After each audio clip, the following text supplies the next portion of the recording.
Derivatives trading involves substantial risk of loss and is not suitable for all investors.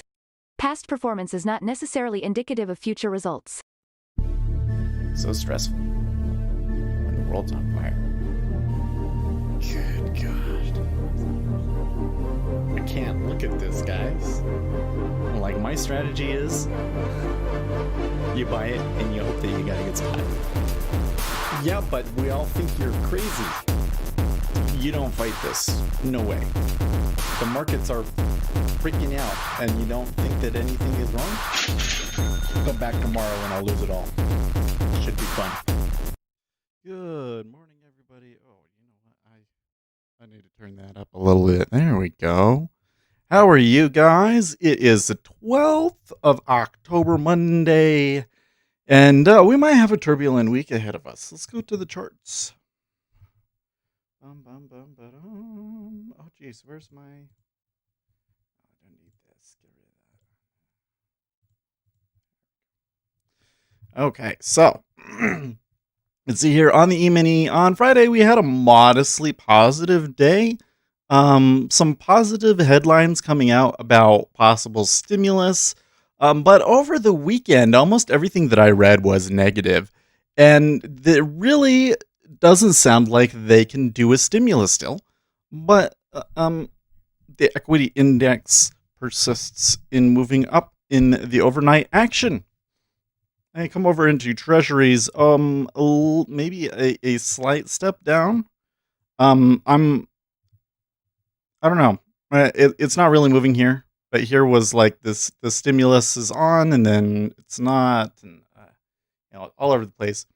Oil, we're getting a lot of supply side headlines right now, which is kind of pushing things down because it sounds like that there might be more supply than expected.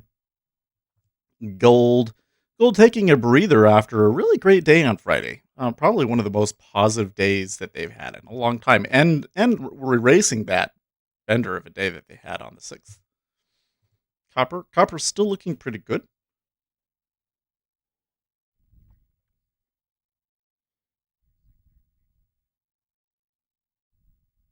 So I'm just getting a headline about the stimulus, and they're just talking about stuff that's already, like, we already know. Man. Okay, let's see here. E-mini, oil, gold, copper doing good. We should come and look at the spread. Yeah, I see it flattening a little bit here, actually. Need to be keeping a close eye on that. And then the dollar seeing a little bit of strength, but it took a pretty good hit on Friday. So, okay, let's see here. Where else? Oh yeah, on Friday we were having some platform issues, and I believe that I have tracked down the issue. My cache was just enormous. I was like at 15 gigs. So when I cleaned out the cache, that seemed to fix things. Maybe we could even try my better robot. We'll see.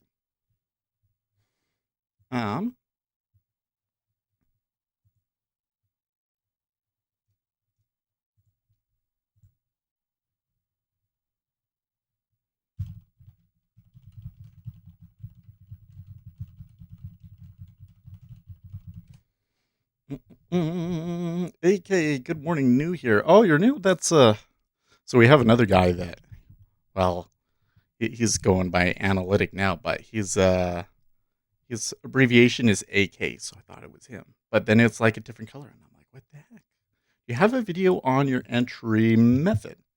So I'm thinking about getting into that stuff a little bit more in the near future. But let me just show you some things over here. So I am trading primarily off of two things. One is what the market's current positioning is, and two, what the news is, what the news and sentiment is. So right now, I want to go short the 10-year treasury. I can tell you right now, based on what I'm seeing today and the way that I expect the news to go and so forth, I want to be short the 10-year treasury. There seems to be some headline optimism on a trade deal, But what I'm hearing is really just headlines from Friday that are already passed. They tried to pass a 1.8. They tried to extend a 1.8 trillion deal, and both Republicans and Democrats rejected it. And if we don't get a stimulus deal, it might not kill the equity indexes, but it might really hurt the 30-year Treasury because they expect the Democrats to do an even larger bill after a Democrat sweep. And all of the polling right now seems to be favorable to the Democrats. I'm a little hesitant about that one just because I actually think that some of the polling that we get after this week will be more important. We'll talk about that in a bit. Okay, so I want to go short the 10-year, right? So if I want to go short the 10-year right now, if I wanted to be in it immediately, I could click and I could market sell 26, right? Do you trade ES? Yes, I do. Yes, I do. I don't want to touch it at the moment because it is overly long.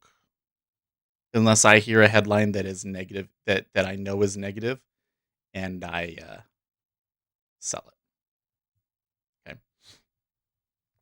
Anyways, so if I want to sell at 26 right now, right, I could market sell into 26. But the thing is that if I sold into 26, I'd be stuck. If all of a sudden I changed my mind, I would have to buy into 26 half, right? There's a lot of contracts at 26, relatively speaking. Thank you. Sorry for all the questions. No, you're totally fine. Oh, by the way, I should probably turn this on. It'll read your messages out to me when you get it. Okay, so at the moment, it doesn't make sense for me to hit into it immediately. I would rather hit into it. If I'm going to market sell into something, I want it to be the weaker of the two sides because I'm hoping that we will clear all of those orders out. See, it's much more likely that 1,500 contracts come in and buy than it is that 2,500 contracts come in and sell. It just requires more contracts to move the price, so it's less likely to happen, right? So I'm going to wait. I'm going to wait until that 26 is looking a little weak. I can come in here and I can do this. I can do a stop limit.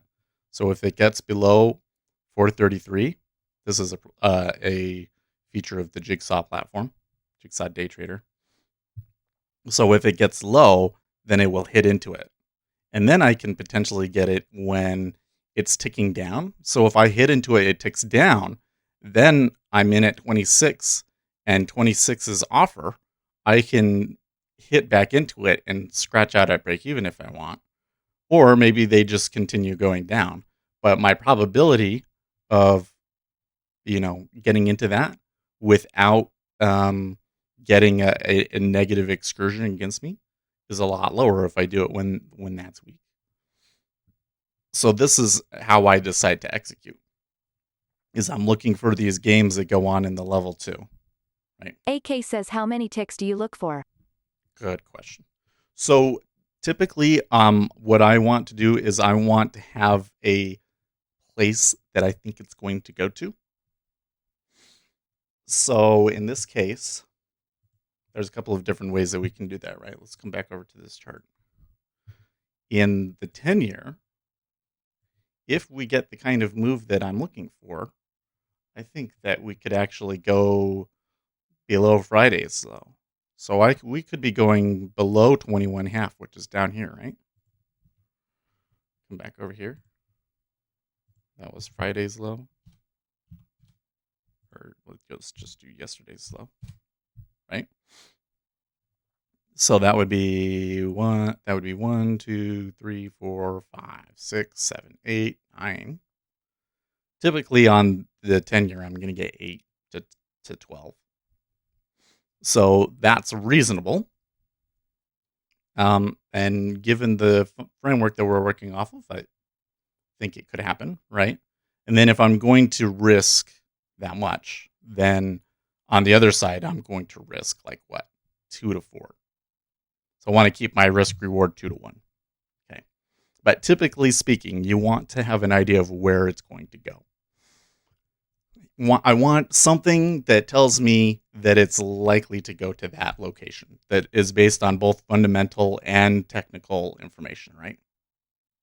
So if I expect that the curve steepening comes back in and that the overall yield curve goes down, then I would think that they would go back to yesterday's low levels. Makes sense.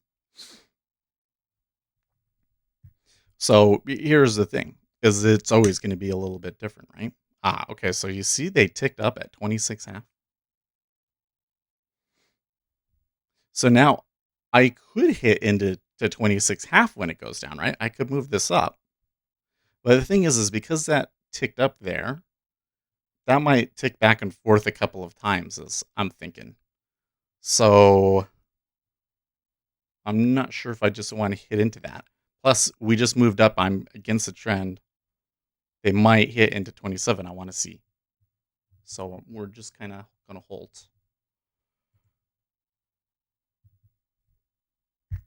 Anyways, it's always going to be a different thing.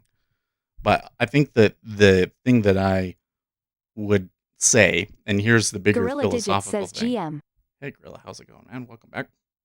Here's the bigger philosophical thing. All trading is about asymmetrical information, right? There can be a situation where you know something that the majority of market participants don't. Okay. It's always going to come down to that. And it's going to be very situational. You're going to look at what you know about markets and what you know about news and the current situation and things like that, and look for where is the market going to be wrong, not know what's going on, right? And then you execute on that.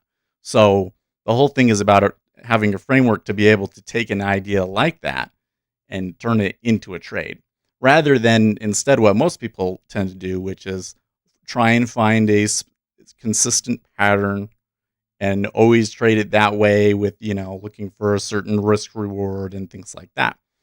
Not that that's not a legitimate way of trading, but essentially most edge of that nature has been already taken out of the market.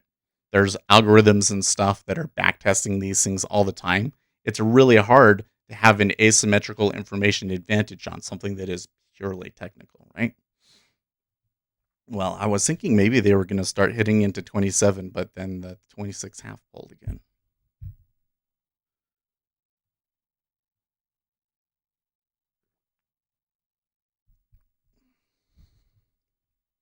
Anyways, now the downside to the way that I trade is that sometimes you have an asymmetrical information advantage and sometimes you don't.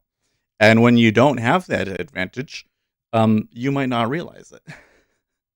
So you could go into a situation where you decide to trade really aggressively and you're just dead wrong, right? And so consistency is really difficult to achieve because it's very dependent on how much you know about the particular situation, right?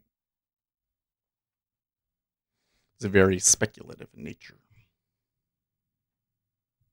You hear the wife moving around upstairs. I'm guessing that the baby doesn't want to stay asleep. Vincenzo C says if someone else is using the patterns, doesn't that prove they work? Well, not necessarily. AK says what do you listen to? So, well, for instance, I have a Financial Juice newsfeed. So I get my news from that. I watch TweetDeck, tweetdeck.twitter.com to see, what's going through. Oh, by the way, what's this? Who a fresh COVID-19 outbreak occurred in Qingdao with 6 confirmed cases. Plans to test 6 million residents within 3 days in the past few months. Local epidemics in China were all controlled within a month. Yeah, because you guys are insane. Okay, well, that's okay. Good for them. So anyways, Vincenzo asked if somebody else is using the patterns, doesn't that prove that they work? No, not necessarily. So the thing is that if you've got a pattern, so for instance, something that's really popular, as an example, something that is really popular is to trade off of a moving average. So today at 7:30, I have a video that's going to be going live that talks about the historical performance of certain moving average strategies. what you're going to find from that video is that the way that the majority of people think about a moving average is just dead wrong. You don't make money from doing it. So you get a bunch of different things, right? One thing is that a lot of retail traders will trade a particular pattern, not knowing that there's no real statistical edge to it because they are incapable of doing that level of analysis, backtesting, programming something, backtesting it, and seeing how it works, right? It means that you have an informational advantage over them. But unfortunately, you can't necessarily just trade against the pattern because if it's a random pattern, then you're, just as likely to lose money trading against it, right? Now, let's say that we find a technical pattern that does work. Well, then a lot of people are going to try and compete for it. So then it's going to turn into who can do it first, who can execute on that informational advantage first. So that's the first thing. Do you think that you'll be the first one to hit it? Probably not. That's where, I would really program it up so that you can get faster execution on it, right? But then you get this competition, right? And even if you're able to take advantage of the competition, if enough people are trading on an edge like that, you can overburden the edge or you can attract sharks. And attracting sharks is really the worst one. And when you attract sharks, then you're likely to, they destroy the edge essentially, especially if it's a technical one. I mean, if it's just a random thing that tends to happen in markets and there's no real fundamental reason for it to happen, then why can't they just come in and make it go the other way? In fact, there's a big incentive to do that because if you're looking to get filled, you're looking to create some volume for yourself to trade off of. You know what I mean? Then going and screwing up somebody else's technical strategy and stopping a bunch of traders out into you would be a great way to accomplish that. So that's how I view that sort of thing. Oh, you know what? I need to change something over here. I think that I want this to only look at...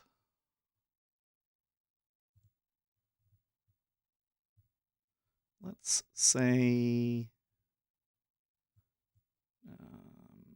24 ticks.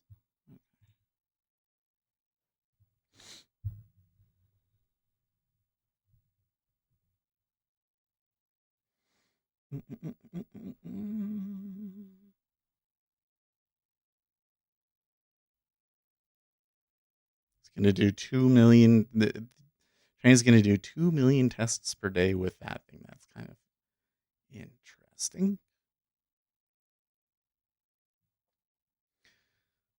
Patrick Rooney, CTA slumped to worst month of the year as markets enter new regime. Yeah, I bet. The futures have been tough lately.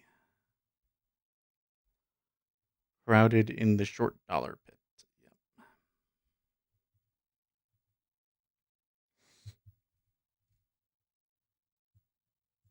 Yep.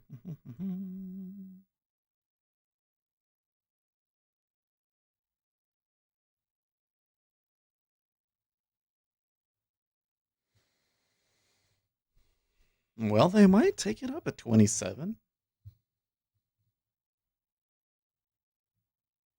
So if we get back to like 27, 27 and a half, then I might think about taking it on the offer.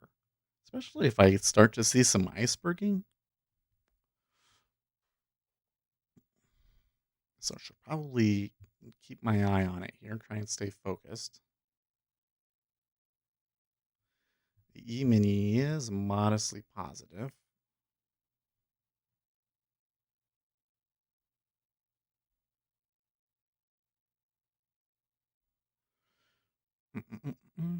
Gorilla Digits says question. What does it mean if I make a simple strategy in the NT8 builder and it always comes out even between longs and shorts, and you're only negative the commissions? Well, then I think that would mean that you've found something that maybe actually does matter to the market, but that it's already been arbitraged out. That's really common too, right? So I think of that as like base. That's like it's something that's good to know. It's something that the market seems to already know about. Because remember, edge is relative, right? So you might know something that everybody else knows. You still want to know that thing, but it doesn't give you an advantage over everybody. And you might be able to build on it, right? You might be able to say, well, I definitely don't want to trade against that particular edge, but I might find a related situation that isn't arbitraged out. You can definitely find them. Like the thing is I've definitely found those. It's just tends to be inconsistent. What'll happen is you'll find one and it'll work well for you for a while and then it'll change. So like AK says S hitting 3,500 resistance. Do you ever trade counter trend? certainly I would if I have a good reason to do so. So the issue here in the E-mini, I have to say, they are really going long and they are buying it up to do it too. Like they are using market buy orders to buy in, and that's what's been pushing it in the way that it is. Despite, from what I can see, there's not going to be a stimulus. I think that they're still trading as though they're going to get a stimulus. At least that's why I think they're trading the way that they are. I could be wrong. But I will, if I have a good reason.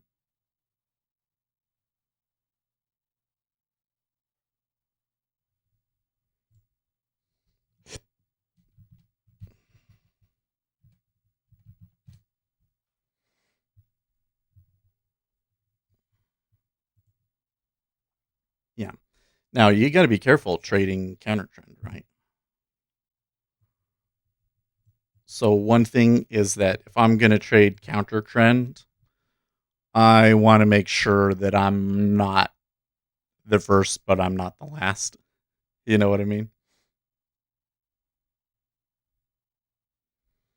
You're gonna have to see something in the book that tells me that um, there's a greater chance of that price holding. So like what's going on here at 3,500 is a really good example. There's 900 orders sitting there at 3,500. 289 have already hit into it. So I'm going to venture to say that that's a real order. And in fact, I think that you might see 2,000 trade there at 3,500. Um, there's gonna be an area of liquidity, which means that they're less likely to continue through there. So I wouldn't want to do it exactly at 3,500 because what's likely to happen is they'll do it there and then they'll build a volume profile around there. And then maybe later I can come in and I can say, okay, yeah, they're definitely distributing. I can try shorten at like 3,502 or something like that.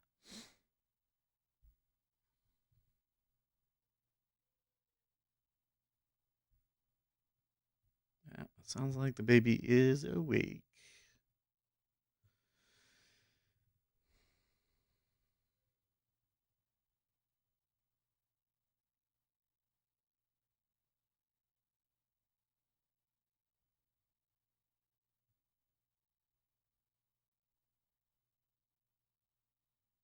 Something I find really interesting coming from the Trump campaign the past week or so is that he is really pushing in Democrat areas. He is saying in California, hey, vote Trump because California has been awful. He's saying, here we go. Illinois has no place to go. Sad, isn't it? Vote Trump. He tweeted that 2 minutes ago. Like, why would you even be thinking about Illinois?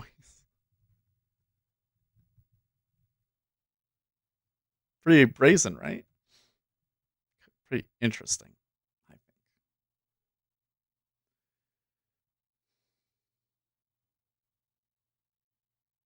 Hmm.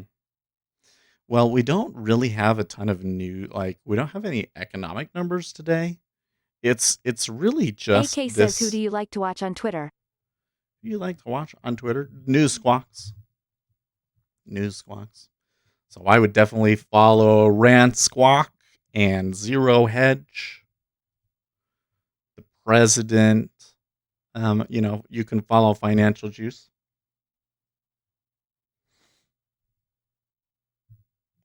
White House spokeswoman, U.S. Senate Republicans will go along with what Trump wants on coronavirus stimulus bill.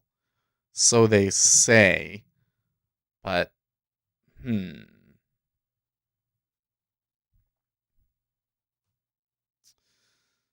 don't know. If that's the case, then why hasn't something started rolling already?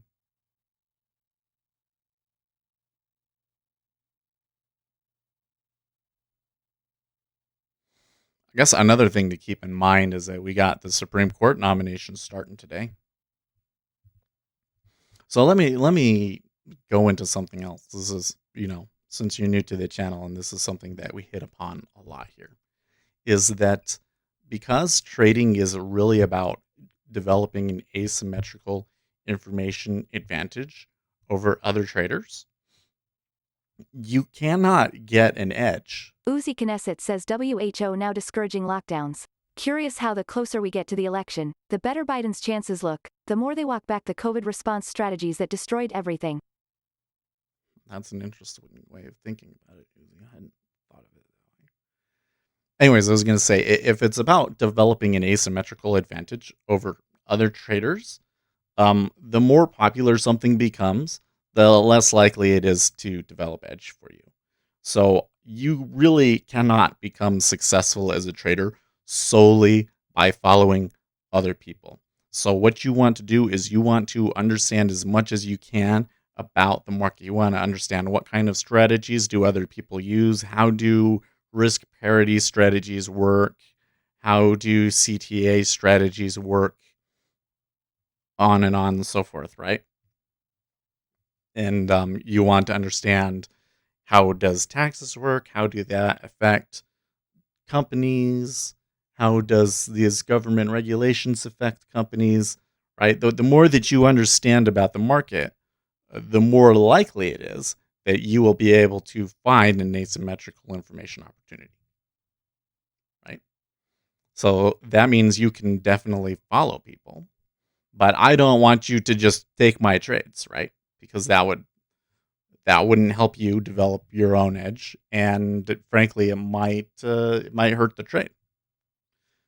So, but we can collaborate, right? What we can do is we can work together. We can share pieces of information that we know to together try and generate that kind of advantage over everybody else. Because it's really, really hard to do that just by yourself, right? Especially like most of these big professionals, they're not trading all on their own, right? They have whole organizations behind them giving them information to help them trade with, right? So now the interest is, so Uzi, I did think it was interesting that the World Health Organization was discouraging lockdowns. I do think that some people on the right might read a little bit too much into his comments, because he was saying, you look, when we did this in the beginning, it made sense because we needed time for you guys to prepare yourselves. But now that you've basically prepared your responses as good as you're probably ever going to be able to get, it doesn't make sense to lock things down. And I think that the reason that they're saying that now is I've noticed that there's this kind of myth has developed that people believe, and they were really conditioned back in March to believe that the more effectively you followed lockdown and social distancing restrictions, the better your country would do responding to the virus. So Americans believe that because we have a higher death Christopher rate. Garcia says good morning. Hey, good morning. That's a new name too. Because we have a high death rate, Americans think that that high death rate is due to Americans not following the lockdown restrictions very well. But the reality is that the literally only thing that really affects how many people die is how well you protect your vulnerable population. Some news about Armenia. So I think that what has happened, or what is happening, is the World Health Organization and these other doctors and everything are kind of looking at it now, and they're realizing that people don't understand this, and so they're trying to change it because because the attention is not being paid where it's really going to be the most effective. Save your Second Amendment, vote Trump. Interesting. The line to vote today at the Chesterfield County Register's office is wrapped around the building. They're averaging 200 votes per hour. More on early voting in the Vlad region. Stolyarov says my edge is going to work only when there's volatility, but when no volatility it's better to follow trends like with slim ribbon indicator for momentum if flips on 30 minutes. 3408 was plan area daily. So what makes you sure that following the trends, even when it's really tight, Vlad will Stolyarov says benefit? 3508 I mean, if it's going to be really tight and there's not going to be a lot of volatility, I'm more apt to fade the trend, to be honest. Vlad Stolyarov says because no volatility.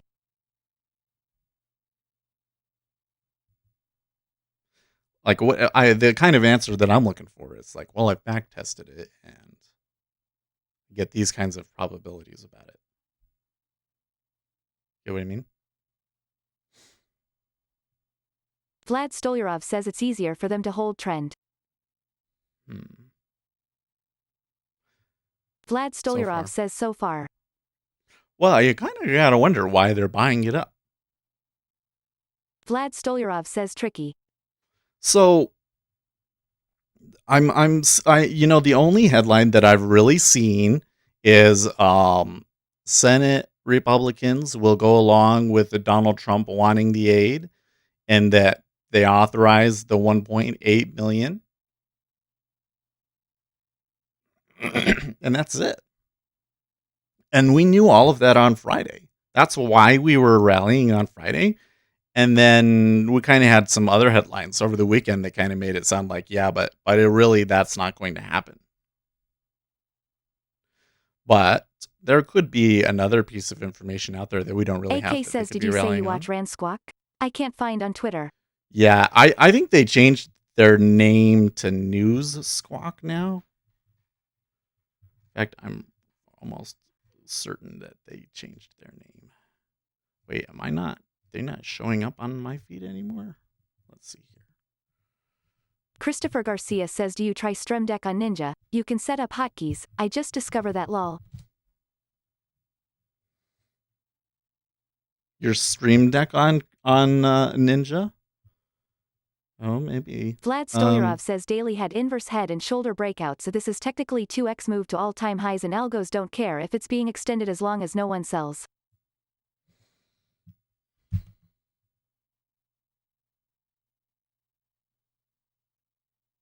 Still don't. That's still, why should I care? Here's the link to Rand Squawk. Speculator Seth Day Trading says.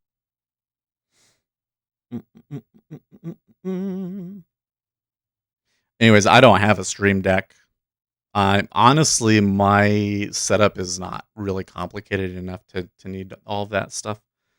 I do kind of have a complicated audio setup, but I just use Voice Meter, works just fine. Clicking. And the only real thing that I ever have to do is I'll click over here to show you my other screen. That's it.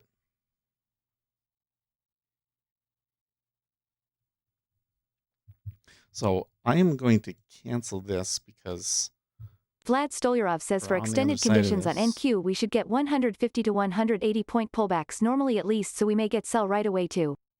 How do you know that?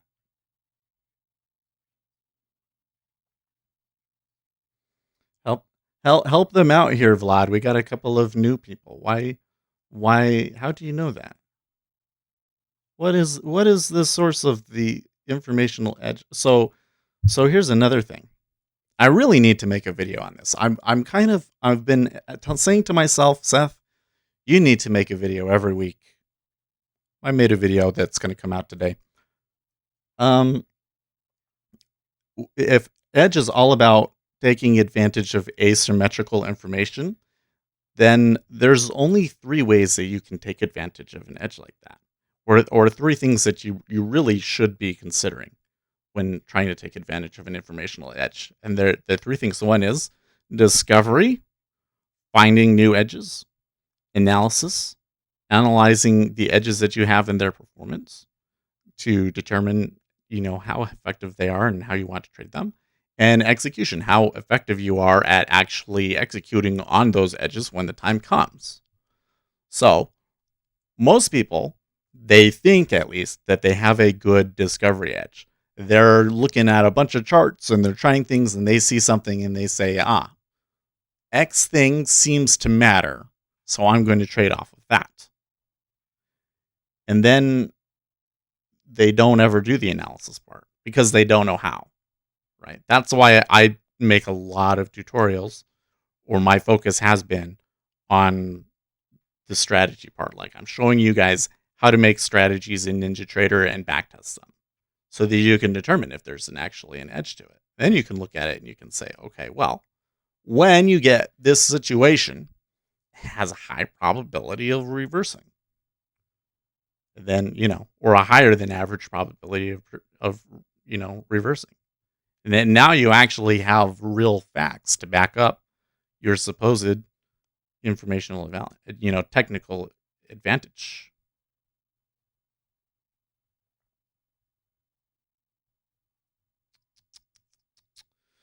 One day will be completely different conditions no one expected. Yeah, we'll see. Yes, you can use the Stream Deck to put buy and sell or swap between timeframes, etc. I try to buy one, but they are all sold. Oh yeah, I bet. I bet. Man, like, all of the streaming gear has just been like gone. Do you have a Discord room? Yeah, I do. If you scroll down into the video description, it's kind of towards the bottom of the description now, but there's a link to our Discord room. And a lot more serious, like, here's the position that I'm taking kind of conversation happens there. Yeah. Yeah, I would rather click to enter into my positions, but it's interesting that the Stream Deck does work with the NinjaTrader. I wonder if it'll work with Jigsaw too. So you can set up hotkeys in Jigsaw. That would be nice. I just need to get like one of those like Bloomberg terminal keyboards or something like that. I'm pretty happy with my setup. If it's something that I really feel like that I need to be fast about, then I want to automate it. You know what I mean? Hey Rob, how's it going? Look at how nice his name looks there. It's all green. Big S next to his name. Well, I have to say, it's been a really slow morning so far. E-mini has been trending up. They did bounce off that 3,500. So remember when I said earlier, having that much liquidity over it there makes it harder to get over it? Typically, if you've got 3,500 out there, you want it to be filled.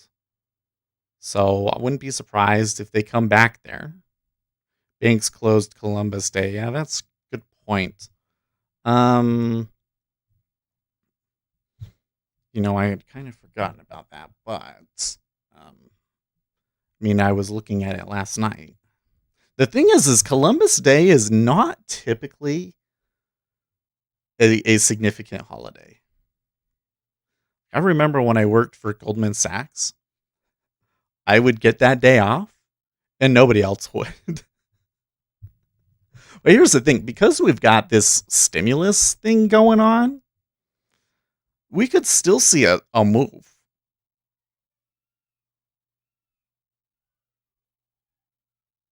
I use the Razor Tartarus for order execution. Oh, is that the new one? I forget. Is that the new one? I have to say, we've got a lot of people on the stream today. If there's really nothing going to happen.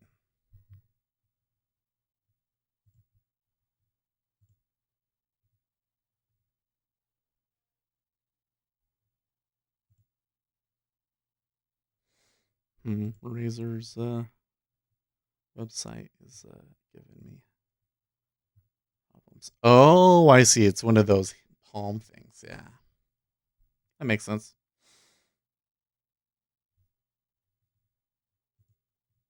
Rob Farley says, how do you see the liquidity there? Volume profile? No. So just remember, when we're talking about liquidity, we are referring specifically to what the resting orders on the exchange looks like. So liquidity today in the 10-year is relatively standard. 3,000, 3,700 contracts at every price level. That's healthy.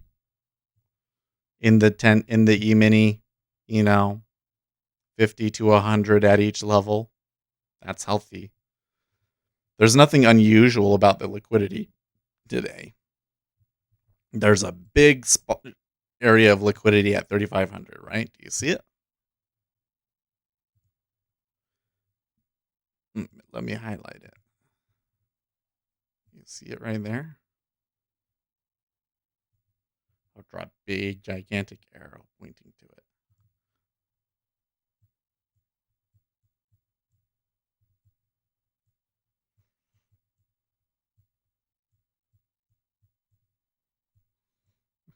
You see it? There's a bunch of liquidity sitting at 3,500. That means there's a lot of orders sitting on the limit at that area.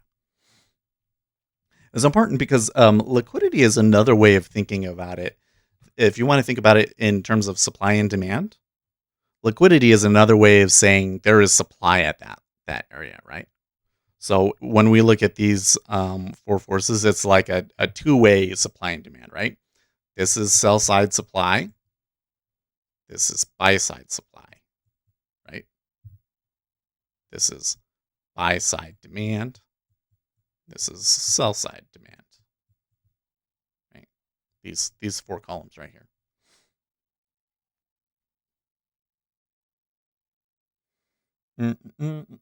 What is your monitor size and resolution? I'm confused getting 24 1080p or 27 1080p. Okay, so good question. So the first thing is that the size, here's what I would say. The size of your monitor, I would base primarily off of the space that you have and everything else. Realize that a 27-inch monitor is really big. I have three 27-inch monitors, and it is really overwhelming. I mean, that's all I can see. I have to turn my head to see anything else.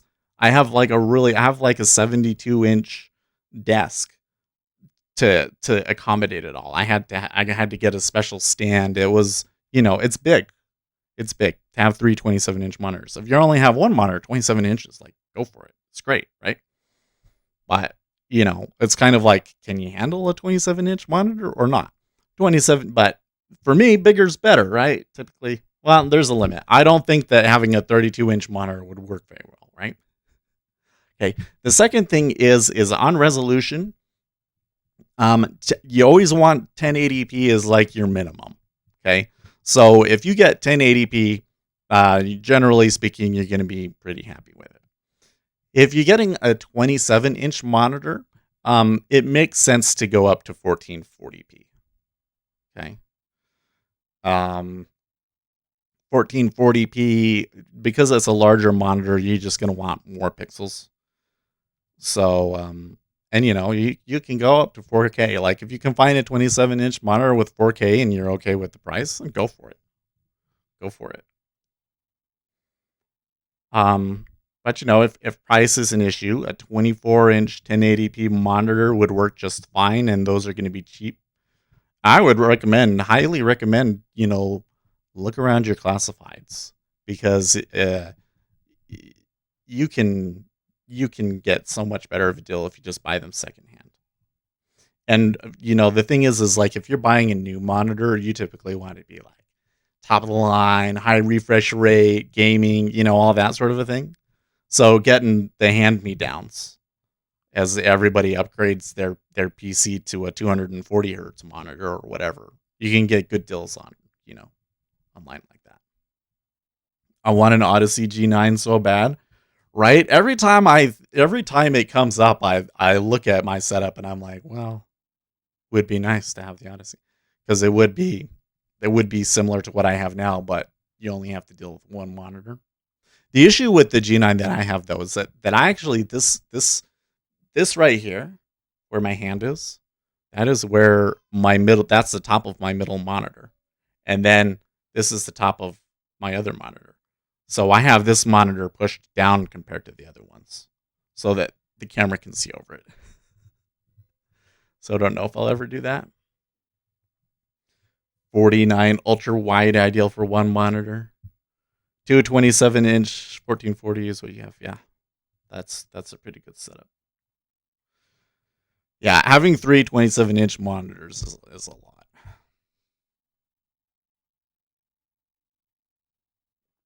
Honestly, if I wasn't streaming it, I would probably be fine with two monitors.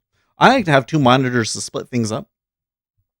But yeah, like I have one screen that is almost completely dedicated to you guys and the squawks and stuff. Getting a projector, there you go. Let's see here. There was another question earlier. Edges knowing how Robinhood traders will buy Apple. Well, if you can predict that ahead of time, that probably would be a really effective edge. There are a lot of people on Wall Street that would love to know that. Oh, projector, geez. I've been pondering getting another machine. I didn't realize that AMD was going to be putting out a new processor so soon. So they announced the new 5000 series processor. Something that is good about the new 5000 series of processor is that each core has direct access to the cache now. So especially for us, when you got a lot of like memory shifting and reading kind of operations, that could be beneficial. That could be beneficial. I don't know if my motherboard is. You know what? Let's look that up.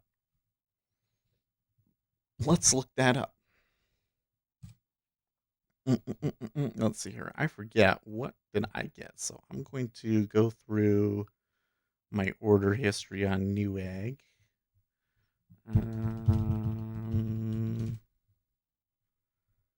Yeah.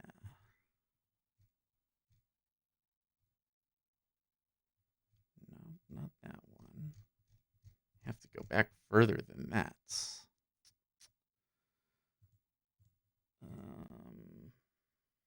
Within year 2016, let's say.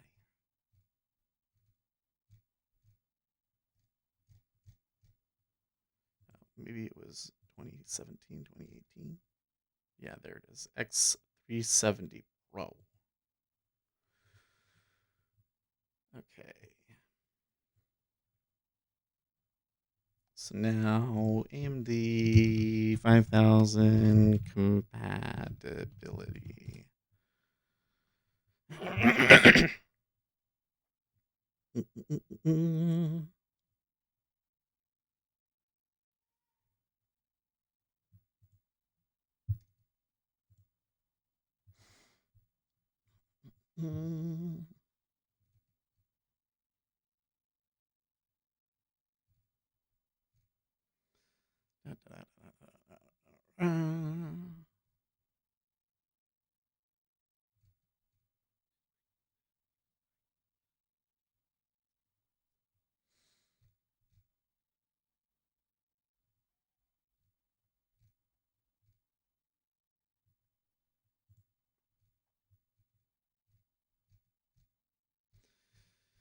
Oh, come on. I know they got it somewhere where they've got the compatibility from them.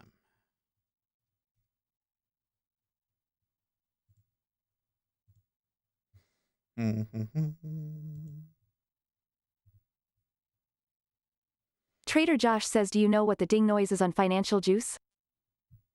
Well, so on Financial Juice, when you go there, you'll hear that woo Oh, is that what you're talking about?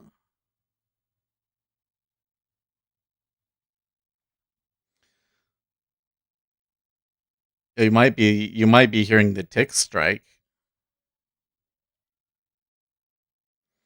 But the gist of it is on Financial Juice, it will make sounds, but it won't make the sounds if the AK says window's not probably active. tick strike. Yeah. It'll make sounds, but it won't make the sounds if the window is not active. Trader Josh says yeah, they have a lot of noises. So what I have find often is I'll switch tabs to that, and then it will make the sound. So.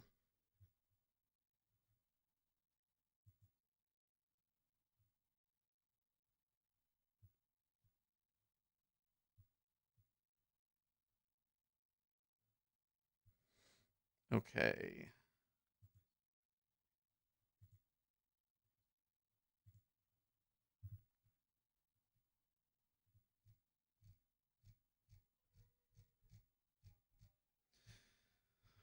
Four and fives. So does that mean that my 300 chipset is not compatible?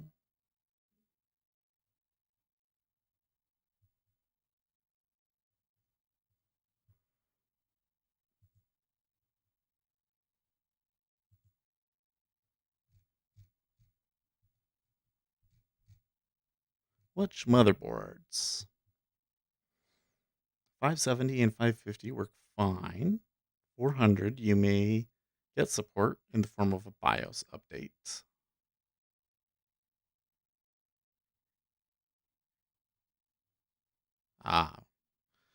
Full access to PCIe 4.0. So for me, it would probably make and I go all the way up to the top when it loaded. 47 seconds. 37 seconds to process the tick replay, and then 47 to finish loading everything up and actually display something. Yeah. Pretty crazy, right?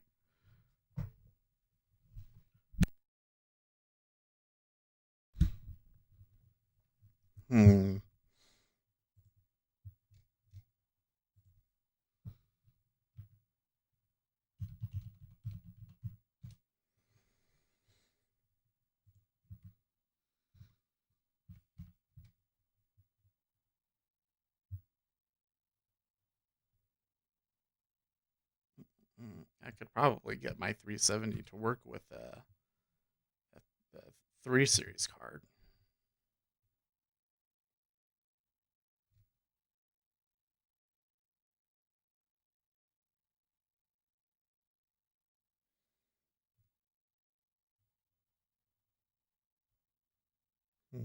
I'll need to save up a little bit more to do that.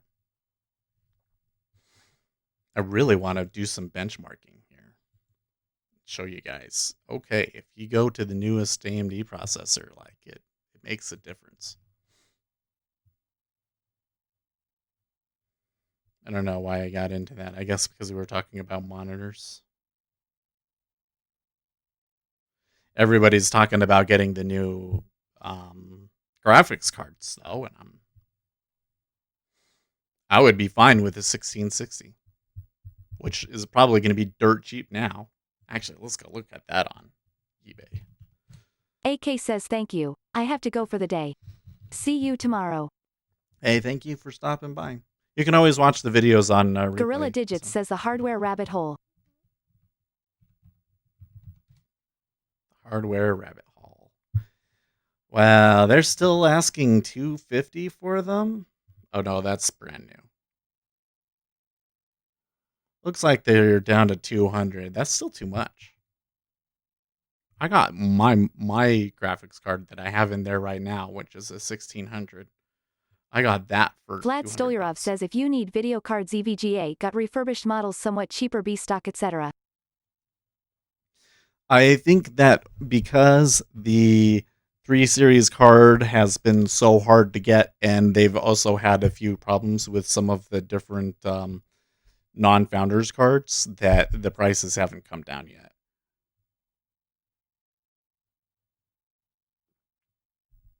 So we might have to wait until next year for that to happen.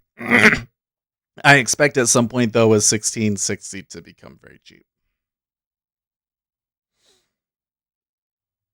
I don't think it's worth $200 though. But these new processors, they're like 300. You get them for 300. So for 500, I could probably do an upgrade.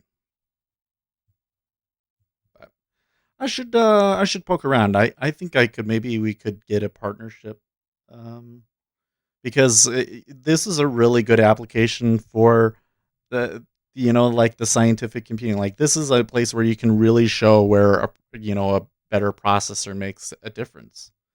Maybe they'd be interested in that. I don't know. Maybe not. We'll see.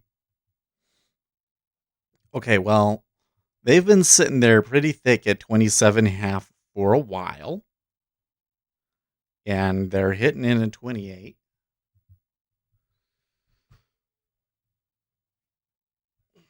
I'm going to come in here and reset my levels.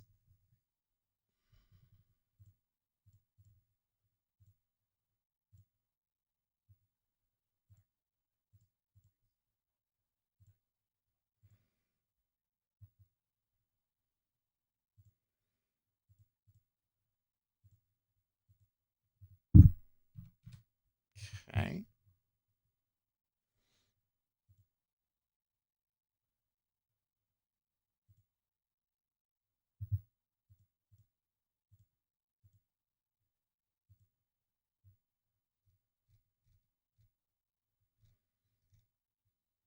$82. I just want to make a note of that down at 82 is where the most of the volume has happened from the overnight session.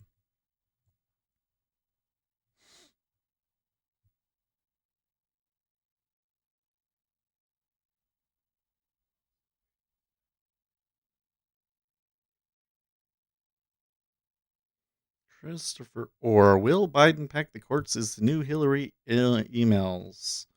A way for journalists and others to demonstrate a false balance by wildly overweighting a small qualm on one side so that it appears significant. Vlad Stolyarov says do bonds trade today? Well, I mean, everything trades. Whether it'll actually move is another question.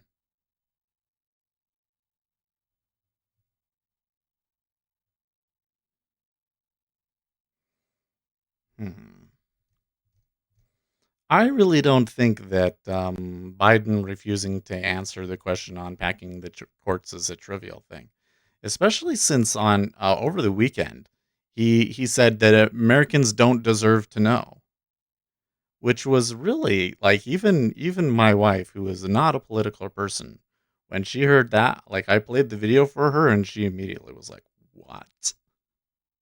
I really don't think that Americans are gonna take that sitting down. And it's only going to get worse. I mean, on what is it, Wednesday? RJ Wheels says horrible what he said. Yeah, on Wednesday they're doing the says for some reason CNBC pumping Biden like market going up BC Biden. Well, it may be the case though. So here's the thing that you gotta remember is that most of Wall Street is a Democrat. And they think that they getting a milquetoast Democrat is good. They think that they will get rid of all of the volatility, and they either think that the policies that he wants to put in place won't have as that big of an impact, or that he won't actually be able to implement them, is what they think. So like, yeah. So they're sitting down and saying, well, if we get a better stimulus deal, then that's good for the economy overall. But that's kind of why I say everybody is getting short the 30-year. Like that's a better trade if that's the case. Because at some point you are going to get, I mean, he wants to make the capital gains tax like what, 40%? Let's do some research on that. Capital gains. Vlad Stolyarov says, so how would Biden affect taxes for companies like AMZ and NFLX? Sunday Driver says Biden will be around for a few months. Then, Pelosi will 25th Amendment him and we will have Dictator Harris. Maybe. You know what, Sunday Driver? I think that you just come in here just to say a bunch of unsupported stuff and derail things. I want to know what the capital Vlad gains Stolyarov taxes says are lol. around the world.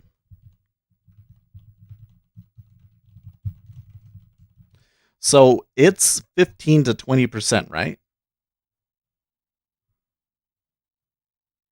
Is there a map? I want to know. Is there like a map? Oh, here we go.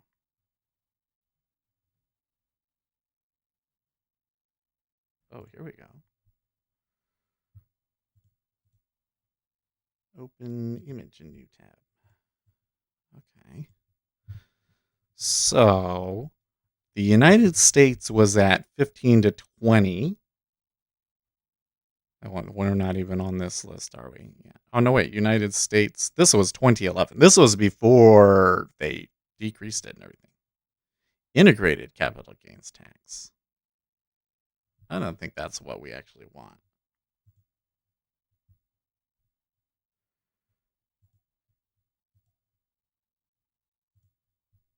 About this one.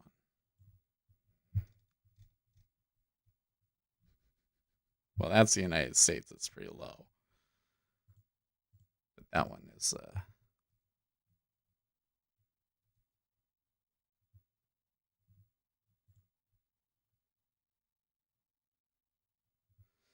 taxes on dividends. Oh, that's another good question. U.S. tax dividends. It's 22%. Oh, geez, really? So that's interesting. I wonder what.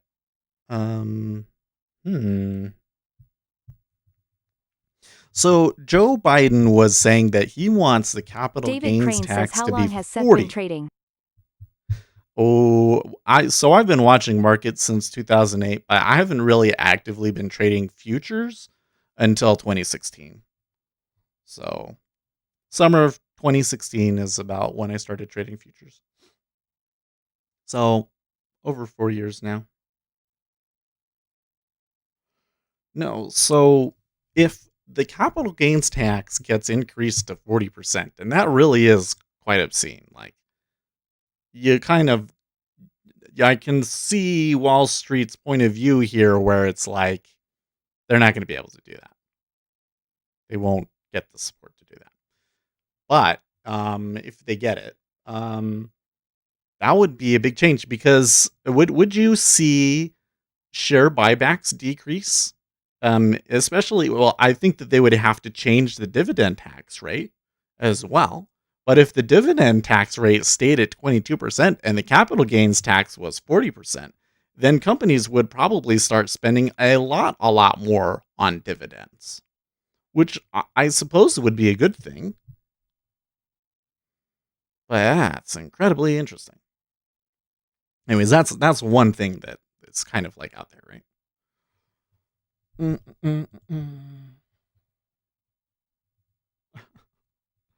The Chinese propagandists are are really active this morning for whatever reason.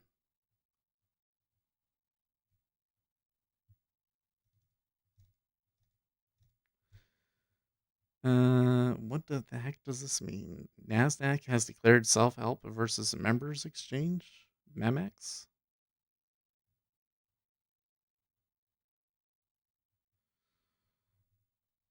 What does that mean?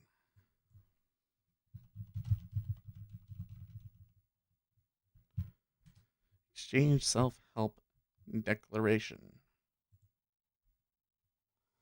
Several U.S. options exchanges, including those run by NASDAQ and the New York Stock Exchange, declared self-help alerts against CBOE, blah, blah, blah, blah, blah. Sunday Driver says I provide unfiltered and unbiased commentary.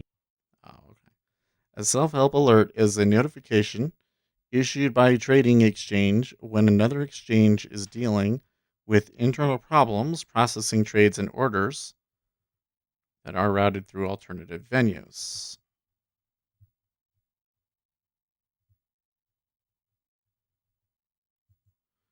Okay. So essentially it means that anything that is trading on MEMX might have issues today.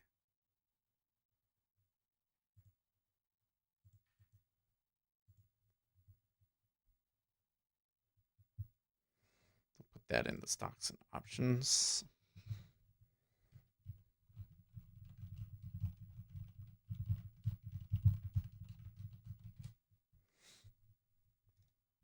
So if they're listed on MX, then that would be a little... That might affect you. Vlad Stolyarov says if this market turns into FNMA penny stock at later euphoria levels, there will be nobody to sell into on way down.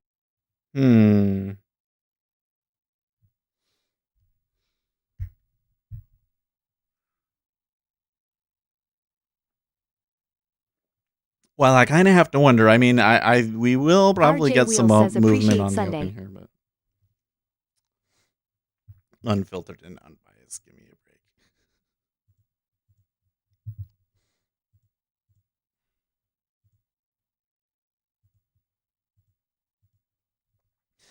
I'm trying to be a little bit more serious lately. Trader Josh says large bid at 3,497.00. 97? Oh yeah, you're right. How did I not? Oh, I did see it. I do see it. Let's see here. You know what? He pulled that up, probably. So it was at 34.90, and now it's at 34.90. Yeah, because they happened at exactly the same time. So that's almost certainly a move. Ace Trades says long 3,497.25. I'm going to hold off here. So they've kind of got us. So the issue that I see here is that if we got 97.25, well, we might be able to get 99.25. Vlad Stolyarov says longing before open is bad idea, I think. Yeah, this close to it, it's questionable. I wonder, though, it's the liquidity. So let's just watch. Are they going to change? Is it going to change? By the way, do I have here? Oh, no, I don't. Ace Trades says that Vlad Stolyarov agreed, but it might be worth a pop. All right. Do that so that we can hear the clicky clicks.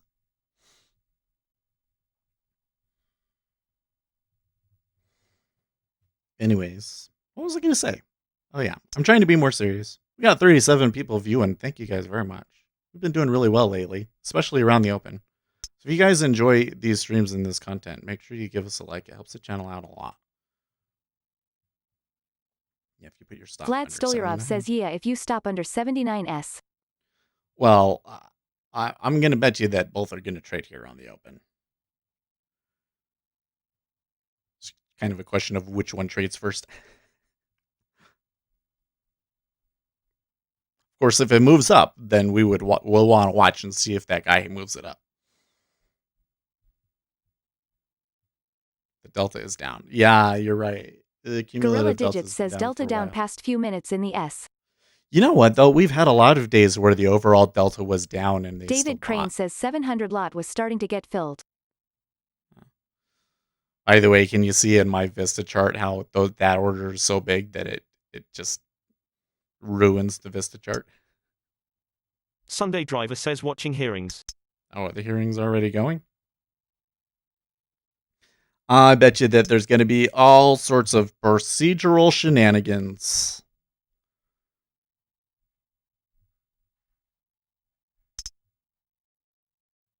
Forex Live says Hillary Clinton's support peaked at this point in the last election cycle. It's going to be interesting. I feel that Joe Biden's support is going to peak here. I really think that what he said about Americans don't deserve to know is going to hurt him. It might not lose the election. Anybody else, that would lose you the election. But I think that his support is going to peak. So then what's going to happen is people are going to start tagging, mid-October as like a key place for a key inflection point in elections when it was really just a coincidence. Okay, here we go. The guy at 97 got filled. the long. But they are selling on the open, running into a little bit of iceberging there. Treasury is still not doing anything for me.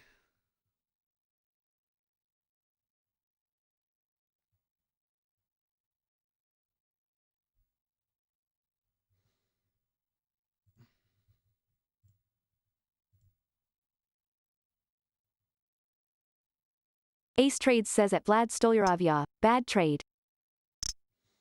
Yeah, that one didn't turn out. Could go short here.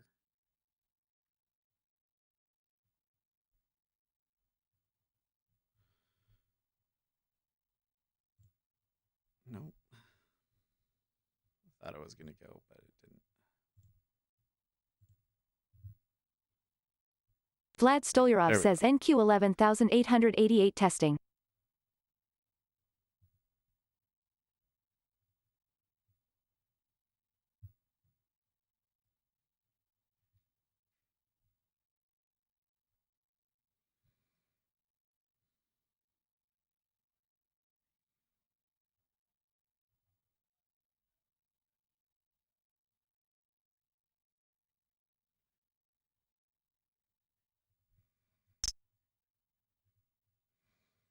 Okay, so something just showed up down there at 90.5. Oh, that's probably been there for a while, actually.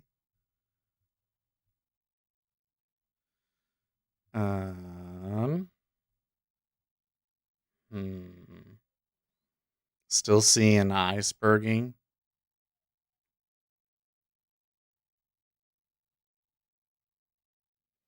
That was a pretty strong trend down, though.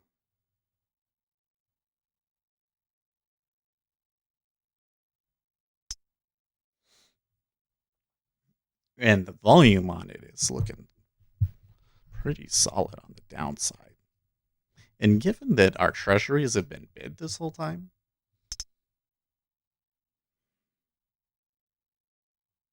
wow, we be careful about this thing right here. Italy bonds extend gains to send 10-year and 30-year yields to record lows. Yeah, they're still talking about this. Turkey restarts hunt for Mediterranean gas, reigniting Greek row. I suppose that could be a reason for risk off.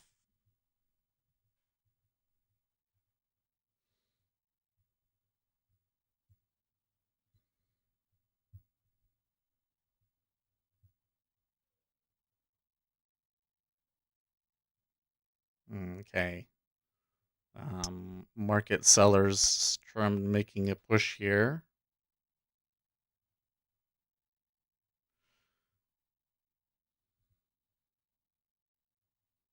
He's fighting it hard.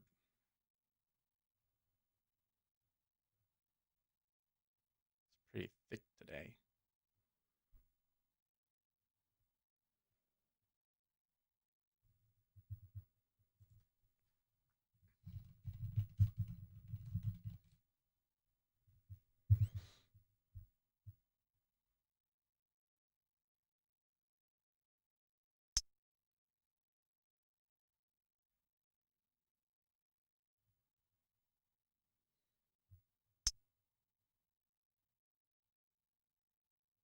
Vlad Stolyarov says watching AAPL. Vlad Stolyarov says big tail.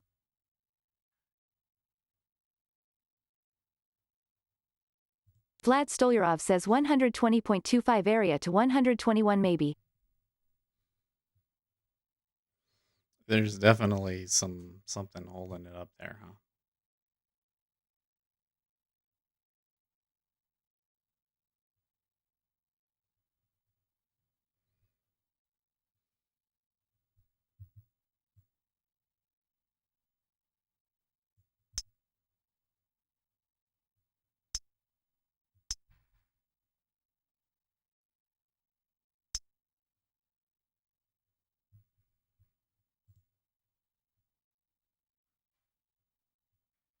Vlad Stolyarov says NQ bounce strong too, no weakness yet.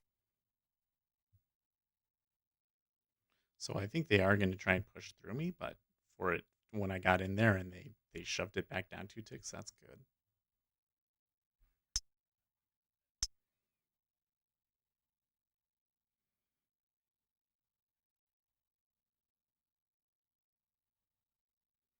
Okay, we're going to have the British Prime Minister come out and talk about new lockdown measures here.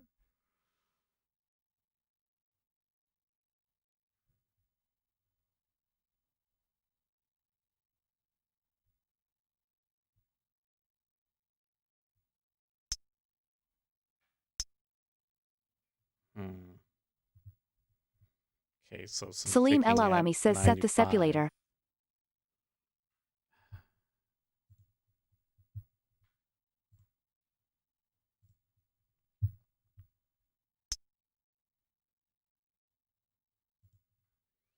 Okay, I'm going to stop for a bit.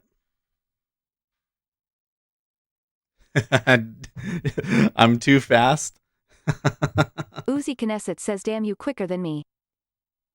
I'm telling you, I'm on one. I feel like Vlad I Stolyarov gotta be says Insta ban serious. perfect. I've always sat here and I've been like, I'm too serious. And now all of a sudden I've gotten into this mode over the weekend where it's like, we need to take this more seriously. So yeah, I ain't fooling around.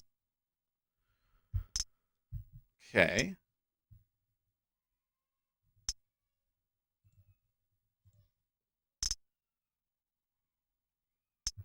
No fill.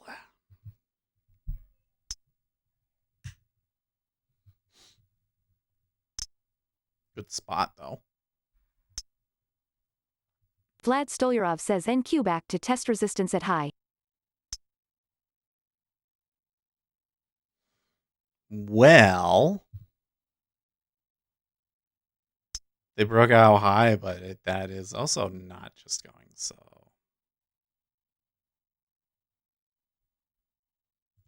Lots of teeny tiny little test trades there. Oh, okay. Now the 10-year ticked it down for us.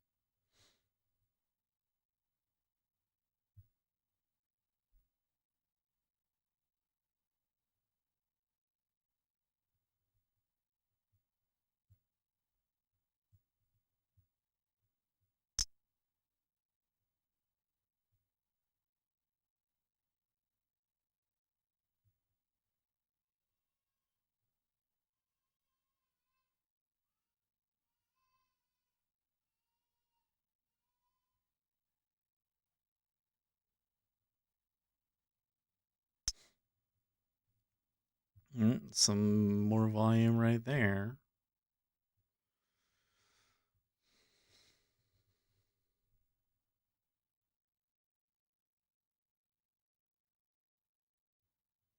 I have to say that move, that break into the high side, good stop run, no follow through at all. Market Watch is saying markets are going to crack. Vlad Stolyarov says Market Watch saying stocks going to crack lol. Okay, so so in 45 minutes is when Prime Minister Johnson is going to speak.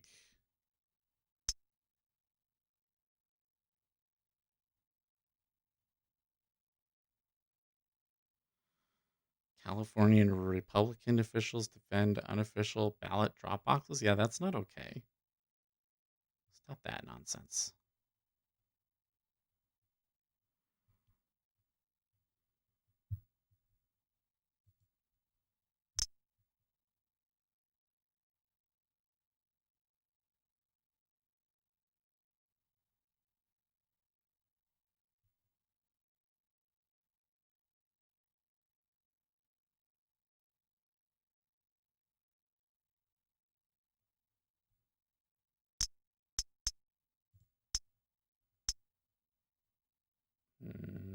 Fighting here.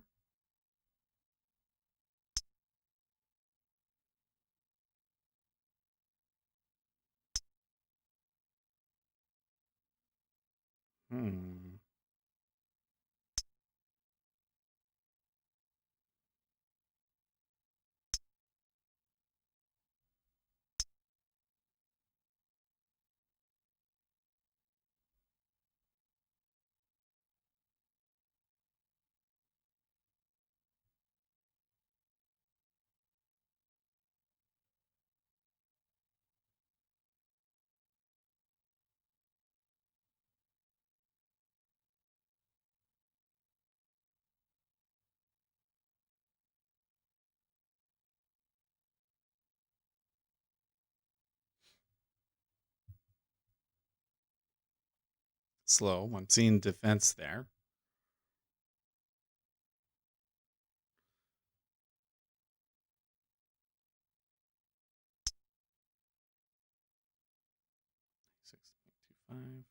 Vlad Stolyarov says NVDA 565.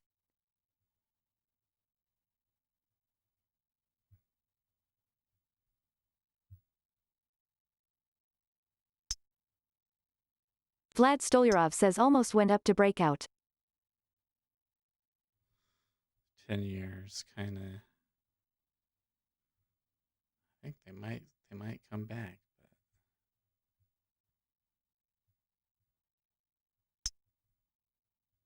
Okay. So I kind of want this to. I want to give this some room to run, so I'm gonna move that. And Gorilla Digits says I want to short this so bad, but I'm afraid lol. why? Well, I do see that they're overbought. Slightly. Vlad Stolyarov says sure looks strong those high flyers. Vlad Stolyarov says AAPL 121.45. Vlad Stolyarov says new high.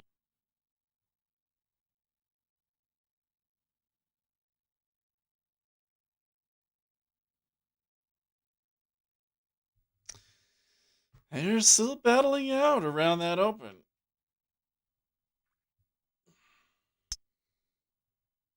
So they can get another local low? Yes.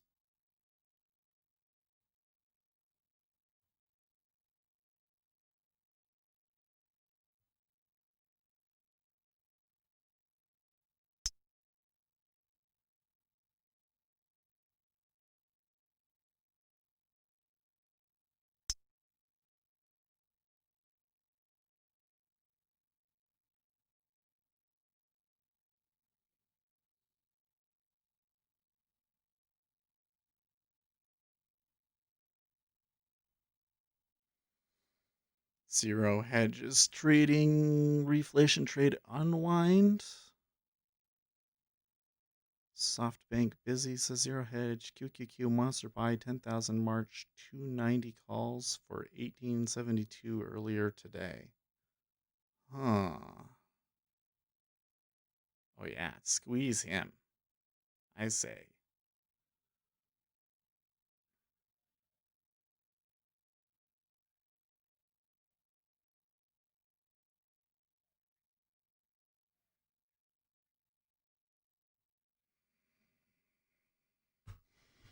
Okay, they're revealing some details about the lockdown measures that are going to be released as a 3-tier system.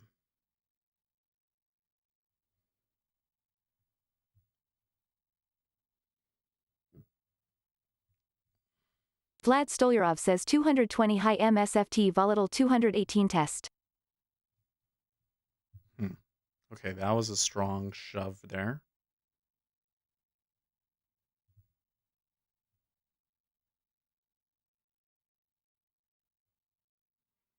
Seeing somebody trying to pick it up, but I didn't get clicks on that.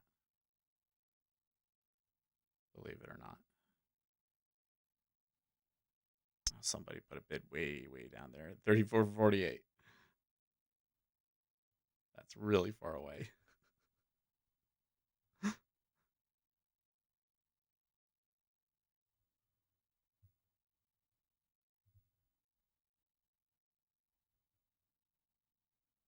Vlad Stolyarov says 98.25s possible resistance now.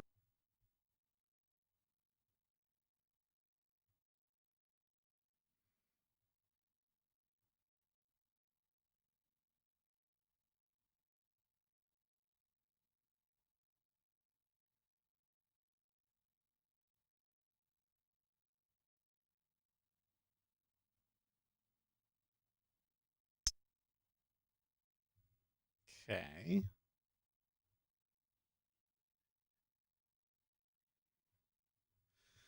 Members are advised that due to the Trump administration's failure to reach an agreement on the coronavirus relief, no votes are expected in the House this week. Members are further advised that as conversations surrounding additional coronavirus relief legislation continue, as possible that the House will meet during the month of October.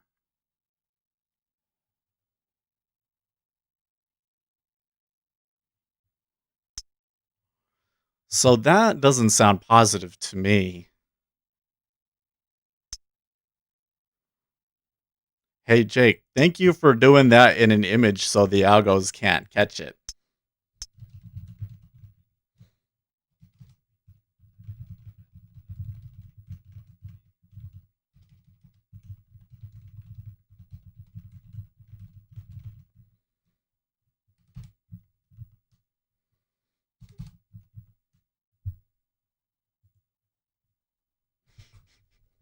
If Jake Sherman had tweeted that and it was like text, he tweeted the text of that, I think that robots would have picked up on that and sold. Vlad Stolyarov says can't short anything. TSLA 443 need under 440. Freaking Tesla.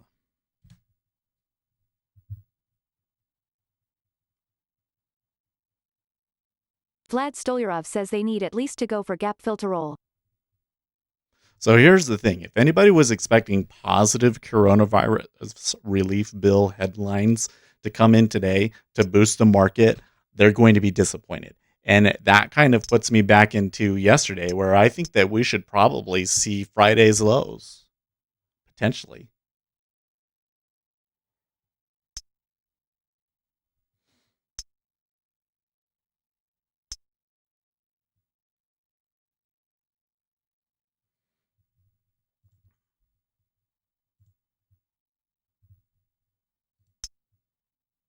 Okay, so a big bid showed up there at 94.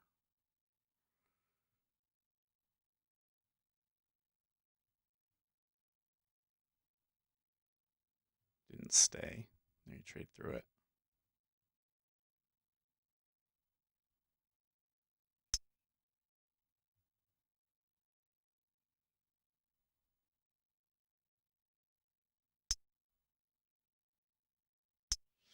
I'm getting a lot of clicks from really far away.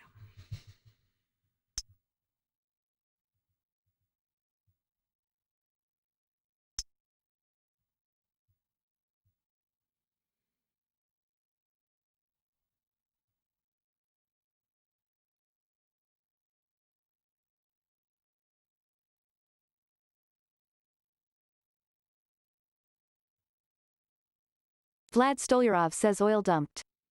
Ooh, wow. Whoa, whoa, whoa.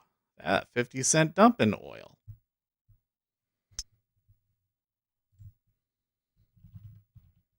Vlad Stolyarov says 39.44.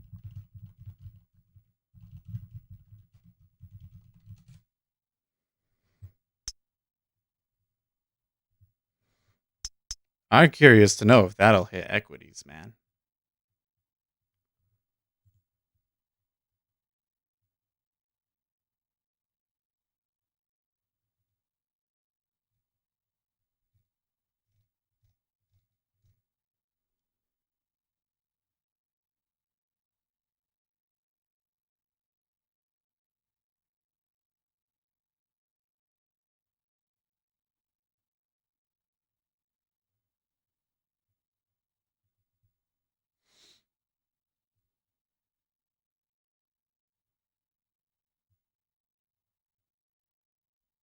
Trying to make a pivot happen here.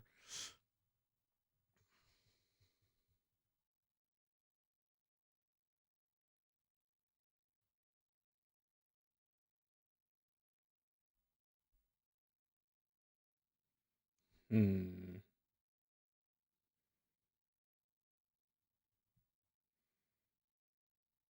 Vlad Stolyarov says idea was AAPL fails if there's weakness.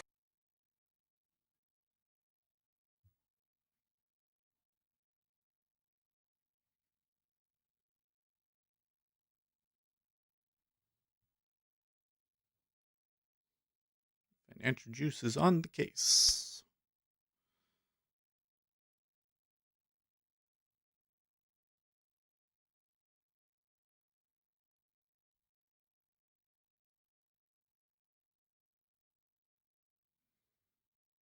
Vlad Stolyarov says now it's under VWAP 120 and under. Gorilla Digits says outside bar on the 1 minute. Yeah. Noticed that. Gorilla Digits. It was, and that bar had a long tail too.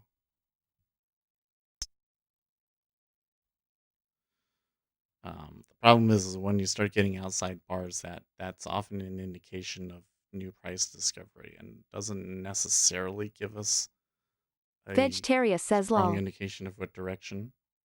If this next bar was to close higher, it would be an outside bar, which would be really, really odd. That's what they're trying to do.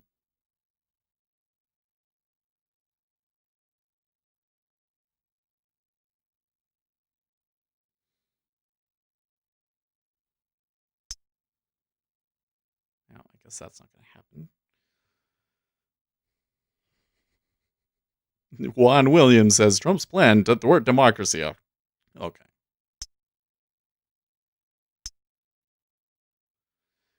Oil Vlad almost Stolyarov touching says 39. NQ low.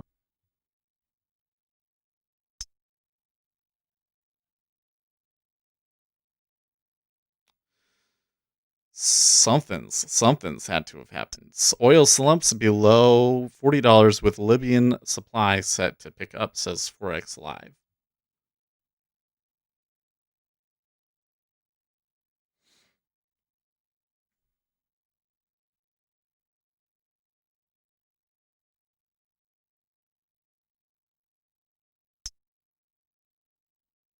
There you go, Brannigan Barrett.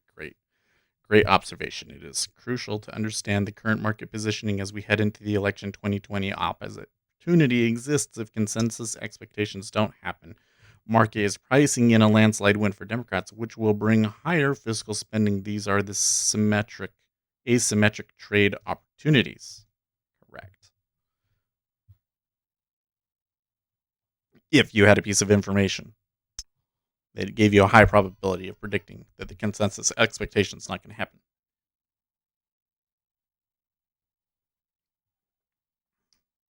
And a piece of information like that might be something really fast. Chairman Graham at Judge Barrett's confirmation hearing. I think I know. Says TSLA 440. How the vote's going to come out, but I think Judge Barrett is required for the good of the nation to submit your questions and ours. This is going to be a long and contentious week. Okay.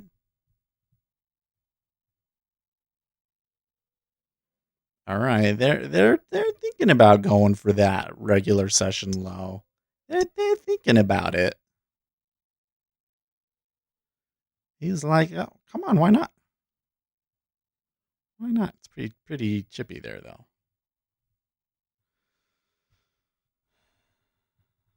Yep. Some Utahns say they refuse to get a COVID-19 test even if they have symptoms because they don't want to quarantine or contribute to the rising numbers that could push schools to close. I've seen it. Because nobody here really thinks that it's a big deal.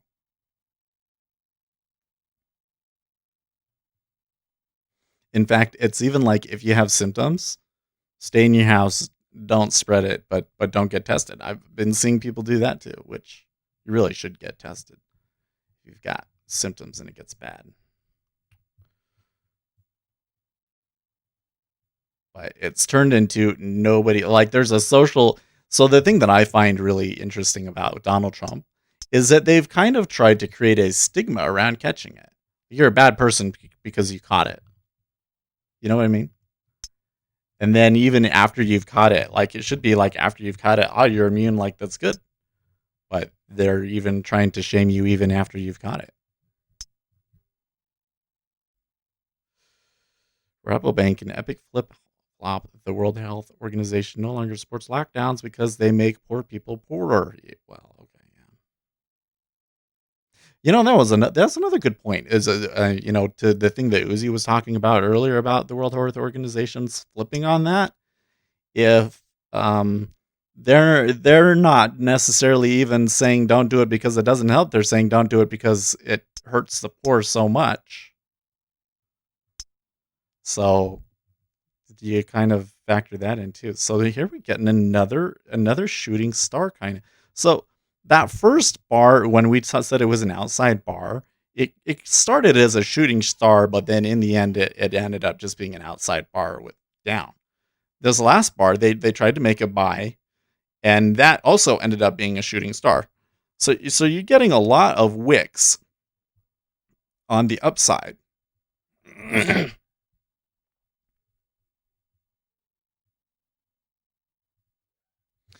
Let's see here. National polls for the presidential race are not that helpful when they survey 1,000 people to represent 170 million likely voters. The best measures are polls in toss-up states. Okay. Well, that's probably true. The polling in the toss-up states has been way tighter. Although even there, they're showing like a Biden will just win everything.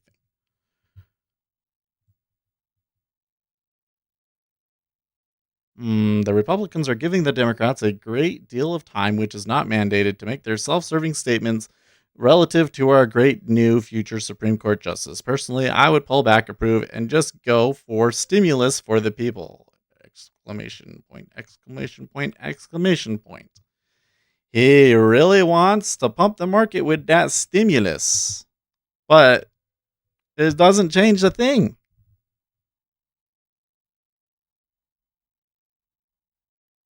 Notice that outside bars are reversal patterns on smaller time frames. Yeah. Well, this goes back into quantization error. See, the issue with the bar patterns in general is that if you move the chart over, where the start of the bar is by like just a second or 5 seconds, you could get completely different patterns. So do the individual candle patterns matter? Well, the thing is that candlestick patterns are useful because they are rare. So, uh, a lot of other technical indicators, like moving average, is really the best example.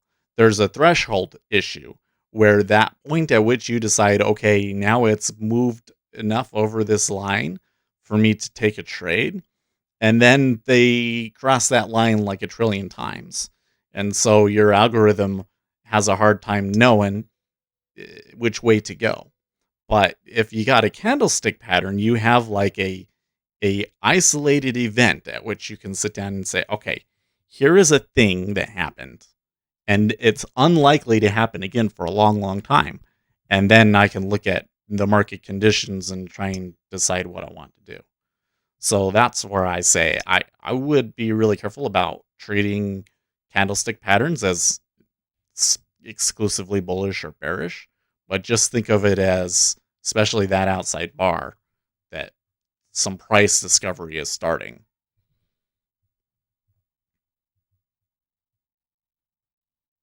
So it looks to me like that tweet of Donald Trump's is causing the market to rise a little bit. But here again, like, nothing's going to happen on that all this week.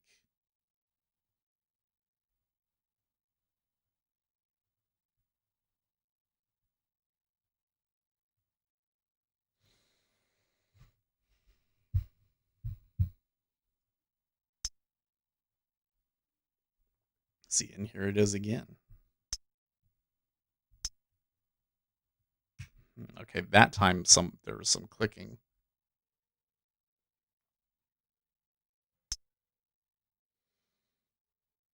Oh, I did. It did give me a pivot. Oh, that's funny. It took a really long time to get that pivot low, though. 1, 2, 3, 4, 5, 6, 7, 8 bars.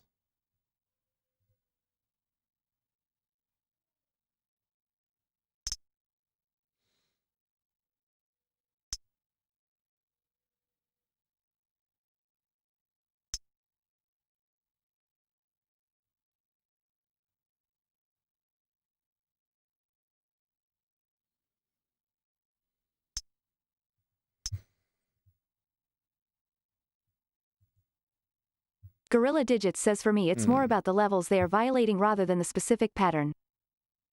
Gorilla Digits says this pullback came right down to the London session high. Gorilla Digits says then bounced.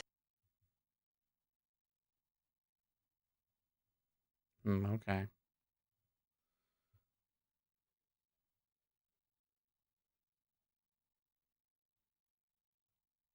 Now Financial Juice tweeting that it's Libyan supply that's causing oil to drop, but yeah, does a supply headline like that really push oil down a whole dollar all at once?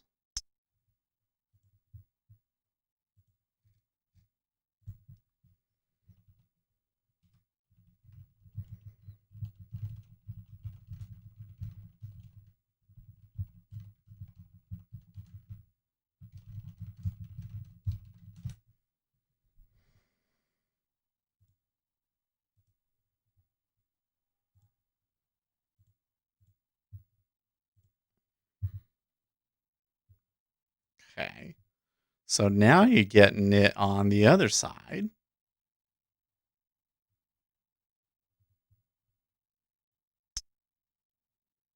Hmm.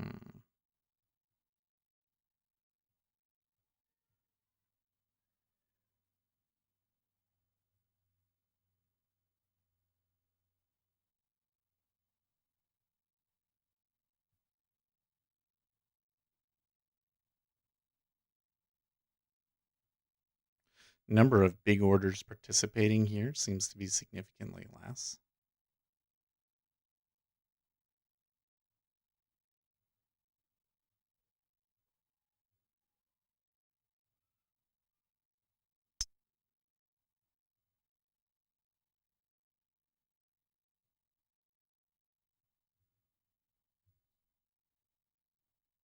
That's a pretty strong up candle.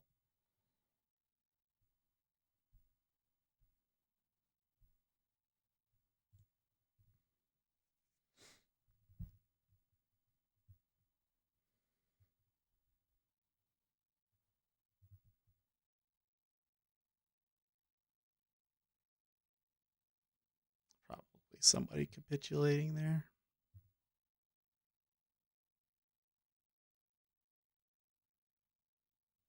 I'm wondering, I want to add something else onto this chart, even though I already have like way too much shit on this one. Resting orders. Max filter of 1 and max level filter of 24.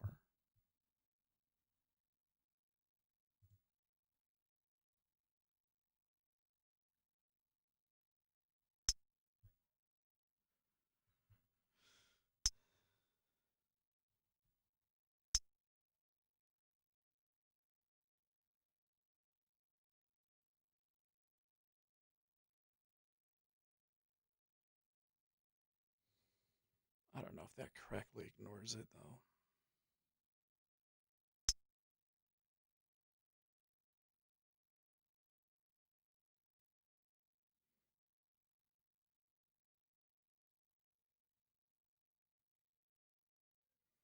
Our country cannot survive as a socialist nation. That's what the Democrats want it to be. The USA will never become a large scale version of Venezuela. All control is already being taken away from Sleepy Joe. He has zero to say.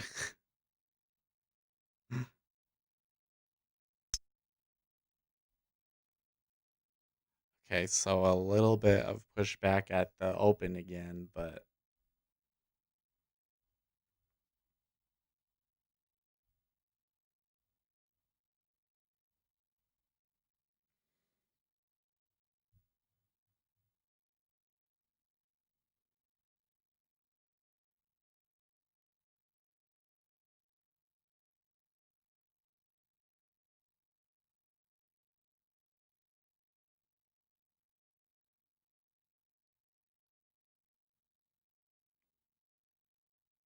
Delta's higher than it was at the open. That's true.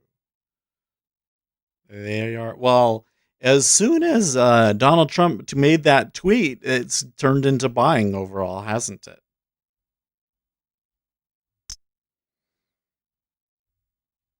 I think that that's got to be why it's going, because they think that the president is still pushing for a deal. But it's not going to happen today.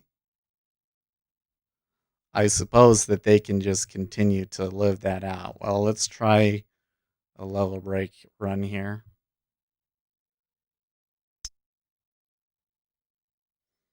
I really should have taken more profits on that last one, but it's okay.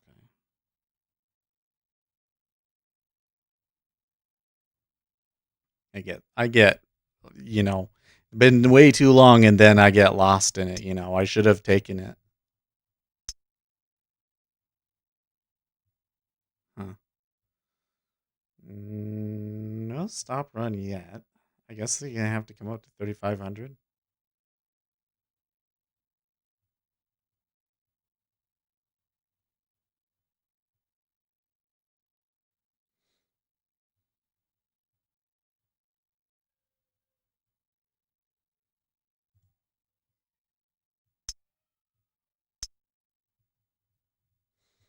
Hmm.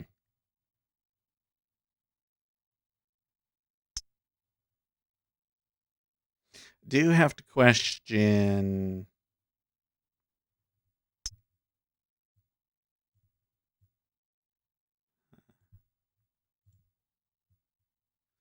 the height that we're at.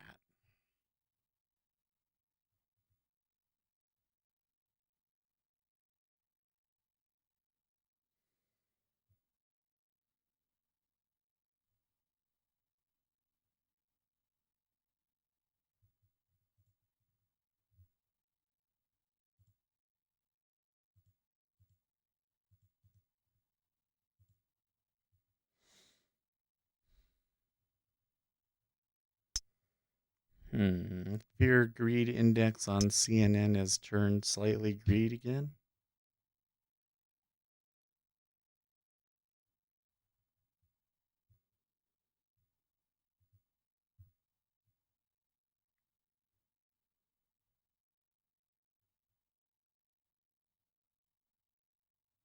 Just realized I might be chatting too much. No, you're fine. I turned it off a little bit because Vlad was posting a lot of stuff that I didn't want all to be read out.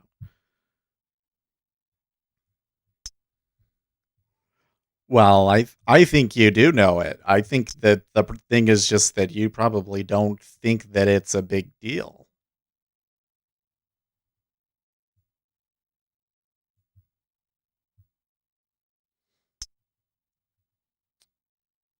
So we're likely to see a pivot here.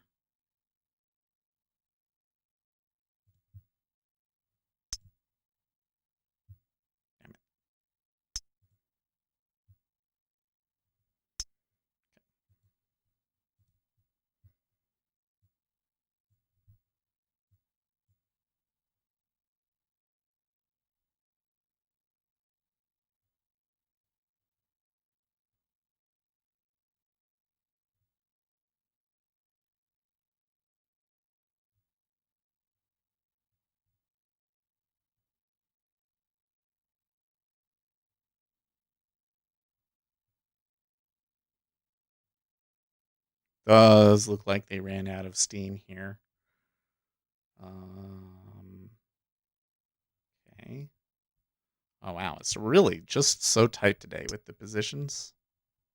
Really is not a lot of market makers playing this.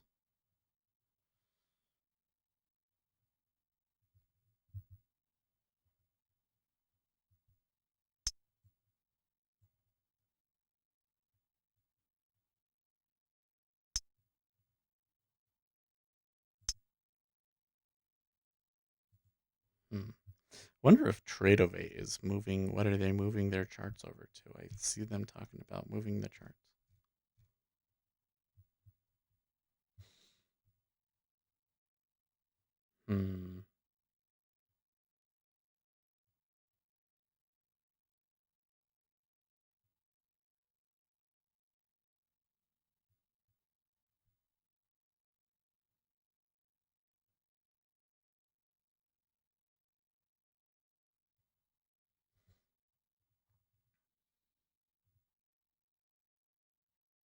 Delta is turning around, but look at that.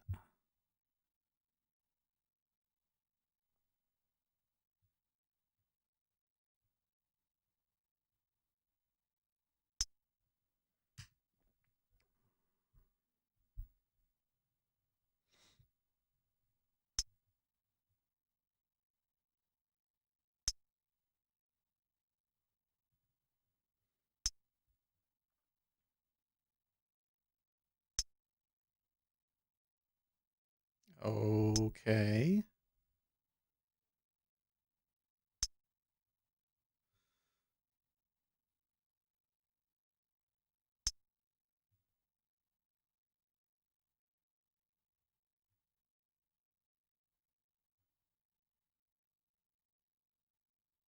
$874.20. Huh.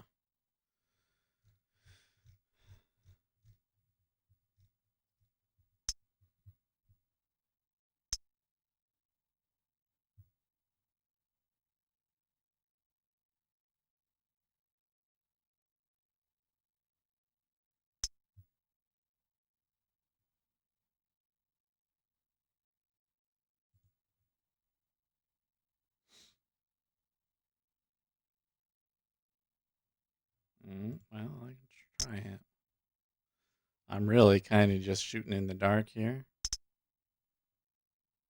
Damn it.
Okay, they're looking to left.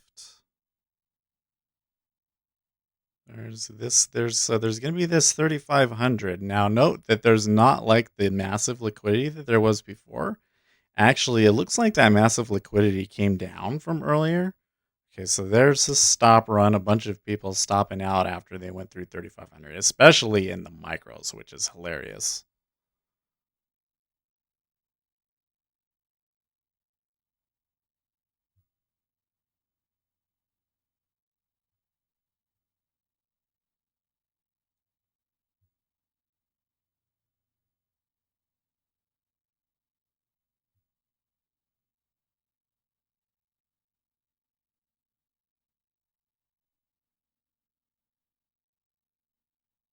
Okay, well,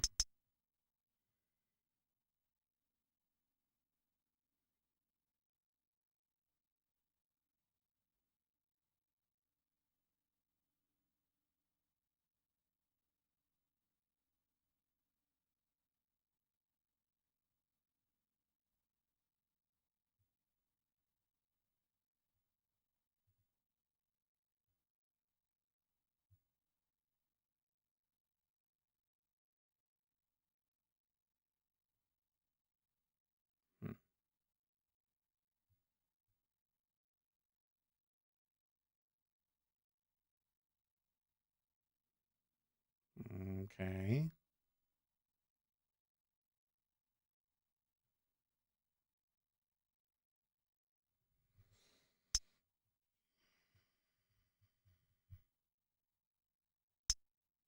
It was definitely a stop run there at 3,500. Man, like, wow.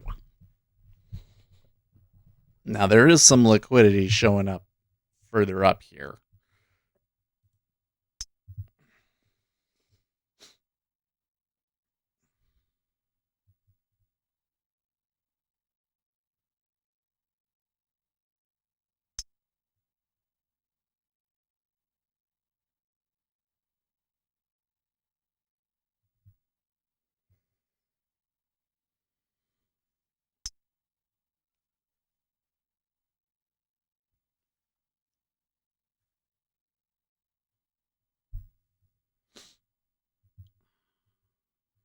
A good amount of volume going back and forth here. I guess I should point out that moving further is still pretty heavily positioned long.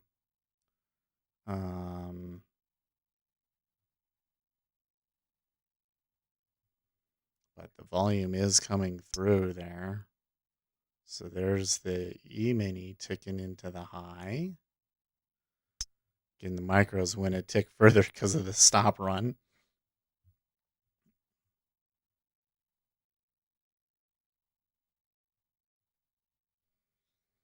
Yeah, he's pushing.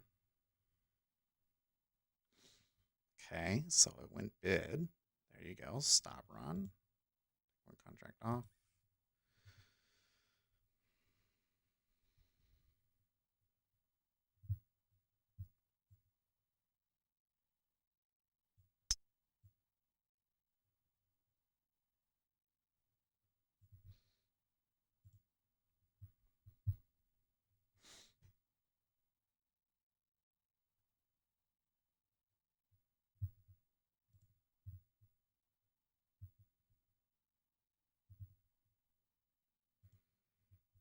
Pretty solidly into, how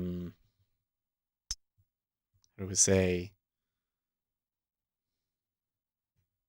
I mean, we're in new territory up here. I don't know if they can really continue up again, to be honest. Yeah.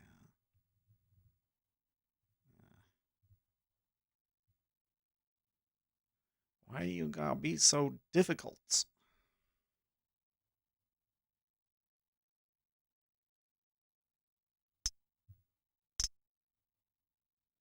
What?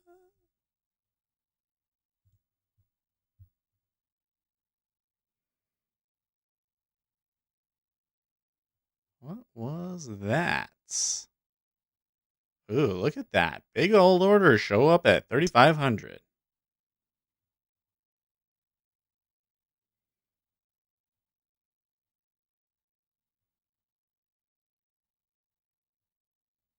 Should we try fading him?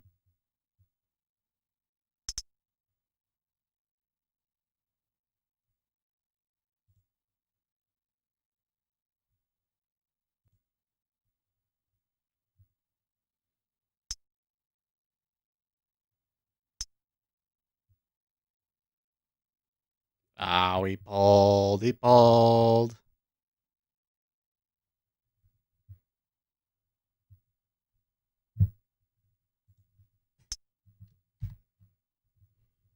That's a report DS to the SEC. Seriously.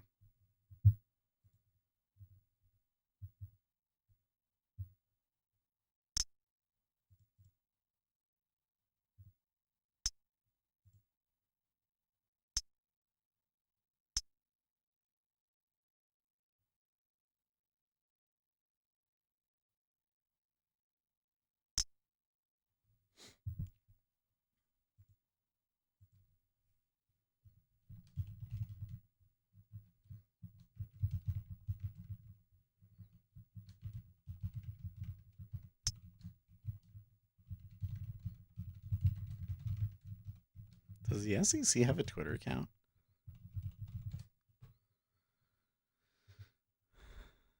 SEC enforcement.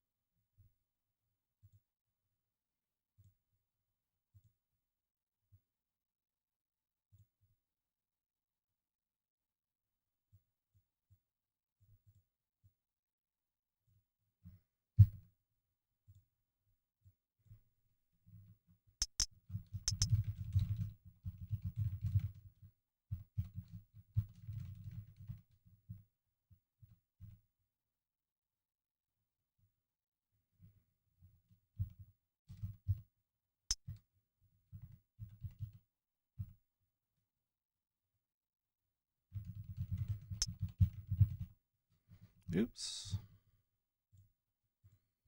Tweet, tweet.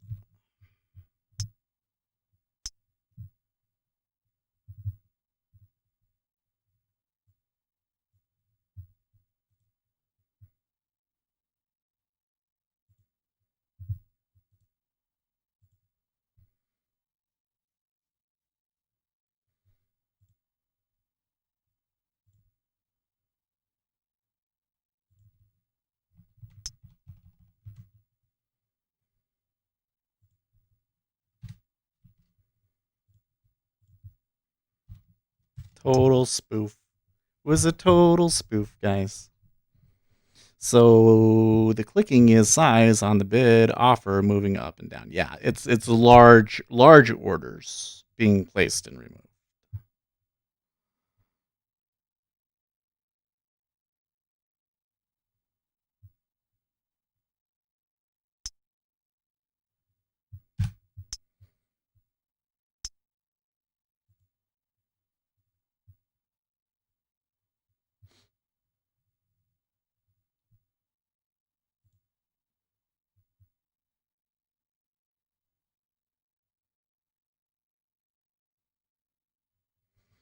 Check out Trump's last tweet. Talking about, oh, stock market up big. Do I get no credit for this? Never even mentioned by the fake news. New record for stocks and just remember it's the economy's stupid vote. But it is him. Like, this is a funny thing is that it's him. It's up because the market thinks that he's gonna get a stimulus still. It's hilarious, right? Because I don't think it's happening this week. If next week, if ever. I don't. Is it getting crazy?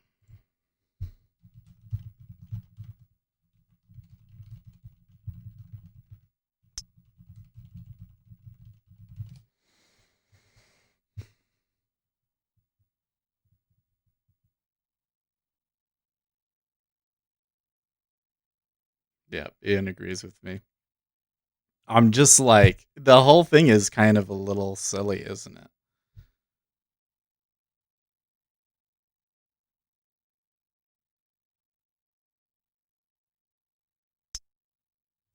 And they're just toying around with them in this area.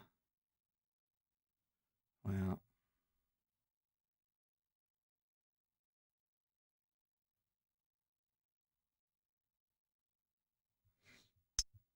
like Donald Trump trying to push to get Maxine Waters pushed out. I don't think that guy stands a chance, but okay.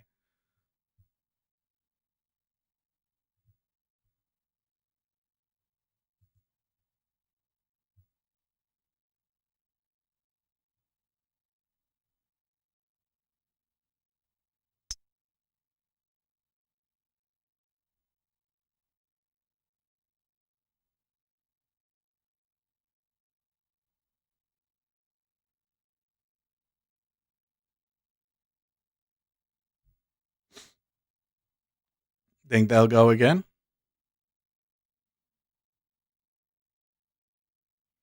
Oh yeah, we forgot. We got Johnson here in 5 minutes. Well, you know what? Let me take a little break. This is tight action. This is normally I wouldn't trade this, but I'm having a little bit of fun and I'm only taking really small ones, so it's okay. I will be right back, all right?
walking and I thought I saw a huge spider move on the floor, but it was just a really, really big ball of fluff.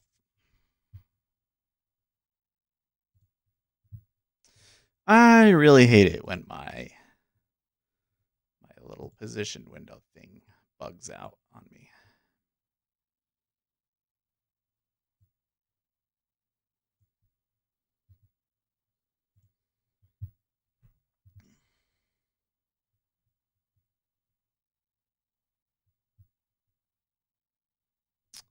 DF says, oh, jeez.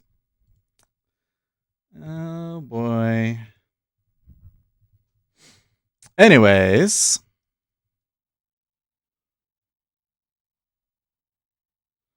No reason to short NQ. It's doing nothing in the middle of the range. Well, the thing that I'm noticing here today, by the way, sorry about that. We have a troll that comes in and you just completely ignore him. We're very much trading like overnight session. I mean, it's Columbus Day. It is trading like a holiday. But the thing that I find interesting about that is that it's allowing them to continue to move up. So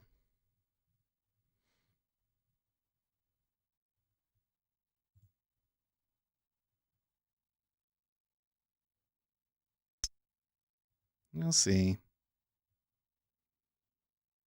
The question is like, how far can it go?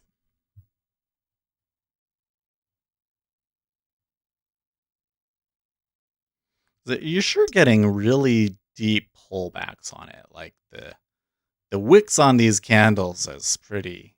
See? You see this? Very much like August. Well, this one's a little different. They're having a hard time holding it.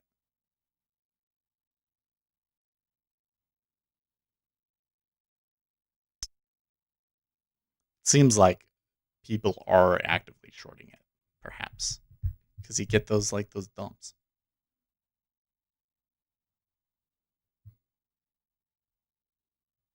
Hmm.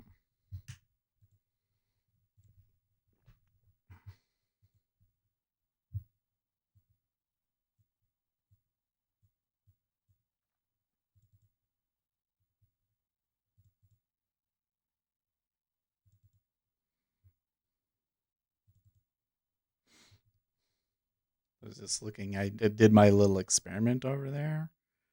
They're the same, so that says to me that.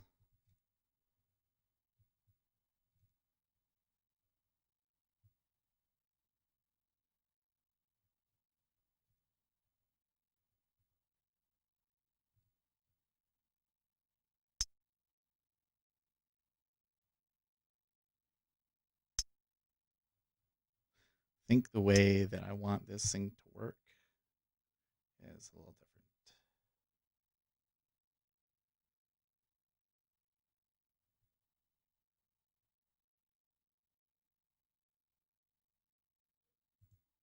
Sure. Okay.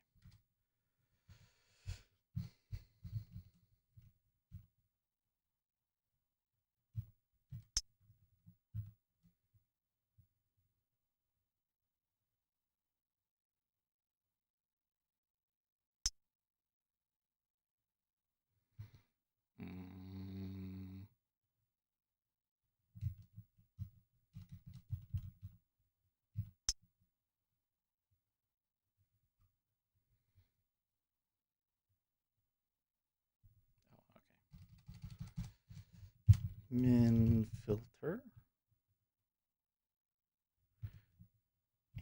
And min filter does not equal 0.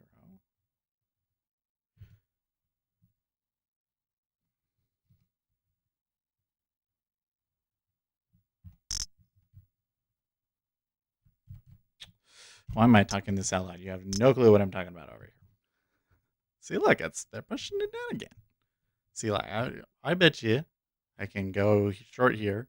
It'll give me a little bit, and then it'll flip back on me again. Or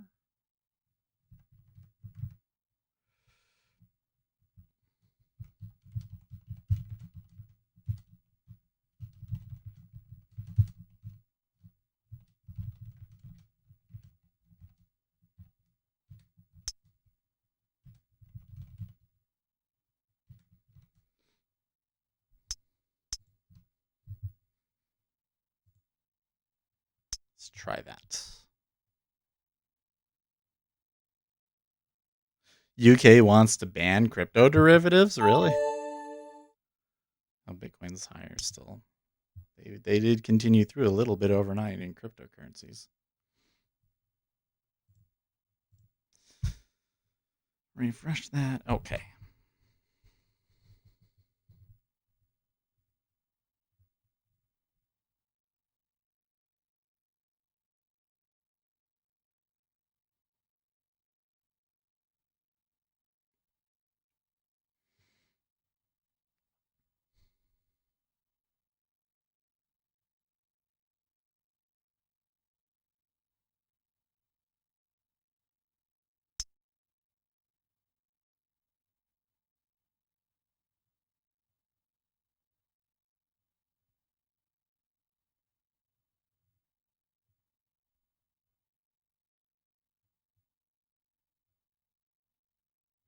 So you see it gave me 2.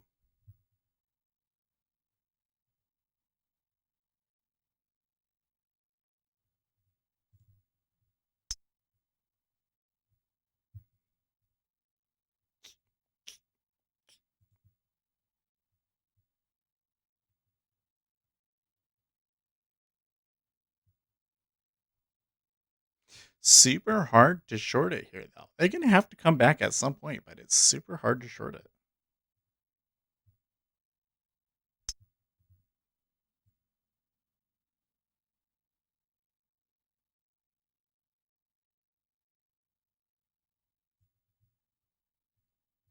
And they busted again. Kind of got a hammer going on here.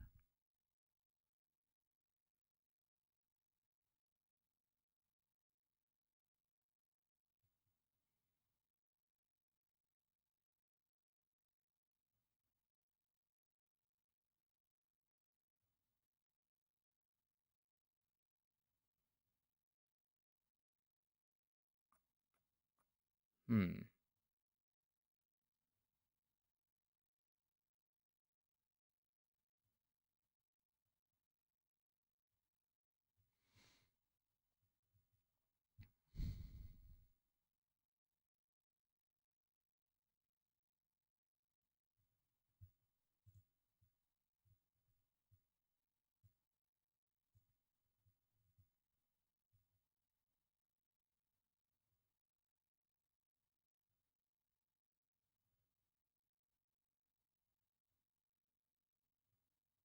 Okay.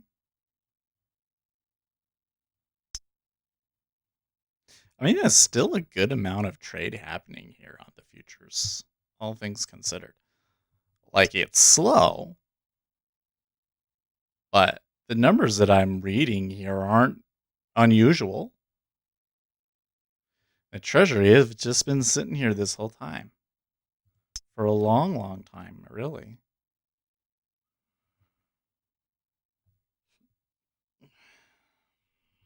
No lie there, it's super hard to short it, but I'm ready for a reg pull at some point. Yeah, the issue that I'm having is like it's hard for me to know how far it can go, you know. Like I had some longs that I gave up on, you know. Like I had one at 02. Well, no, not that one. I had one at 34.99 and they got out of it.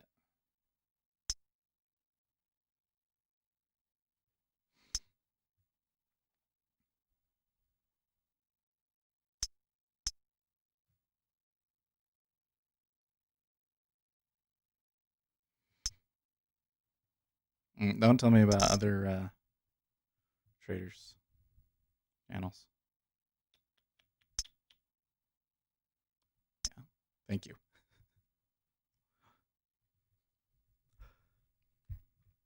I'm afraid of being like sounding like boring to you guys and everything, but I've had a little bit of a change on a couple of things I've been thinking about lately.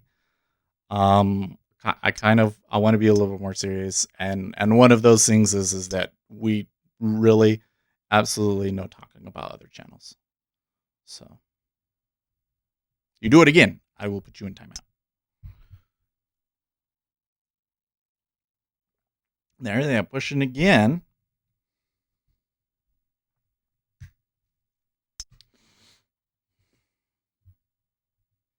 Johnson says, I do not believe we should stand aside and let the virus spread. Oh, I'm just going to say other trader. Okay, there you go. This way.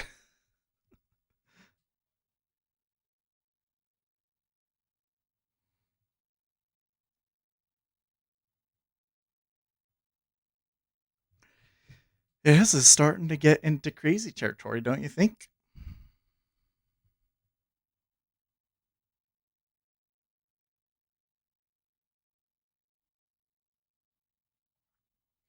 You know, we should remember that there was that thing in the queues, right?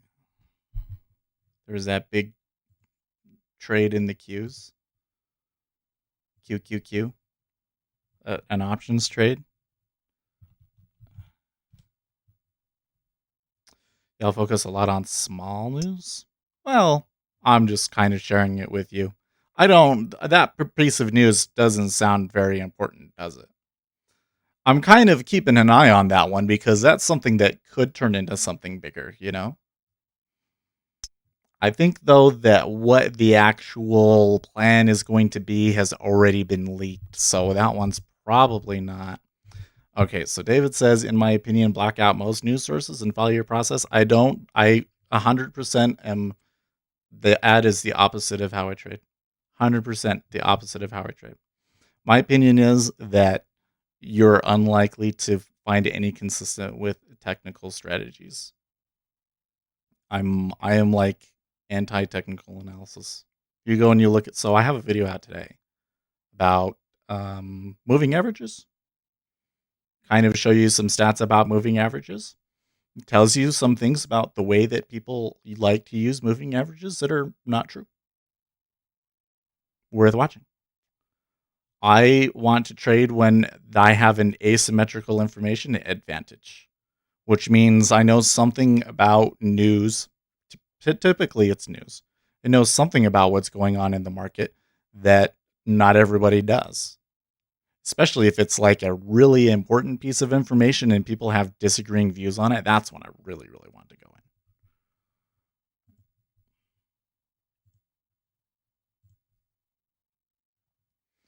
So you use order flow. I definitely use the order flow to determine where I'm going to enter. Though I have to say, on the E-mini, it's so hard, you know? It's so hard to really do it with that in the E-mini. Personally, I like the more serious approach. It infers that you're about actively trying to get better. Yeah. Well, it's not even just about my trading. It's a little bit more serious approach to just the channel in general. You know? Yeah, I don't use moving average. There you go. I mean, the thing is I've found a lot of stats on technical indicators that can at least get you break even. So I'm not going to say that the technicals don't matter. I'm not going to say that the technicals don't matter.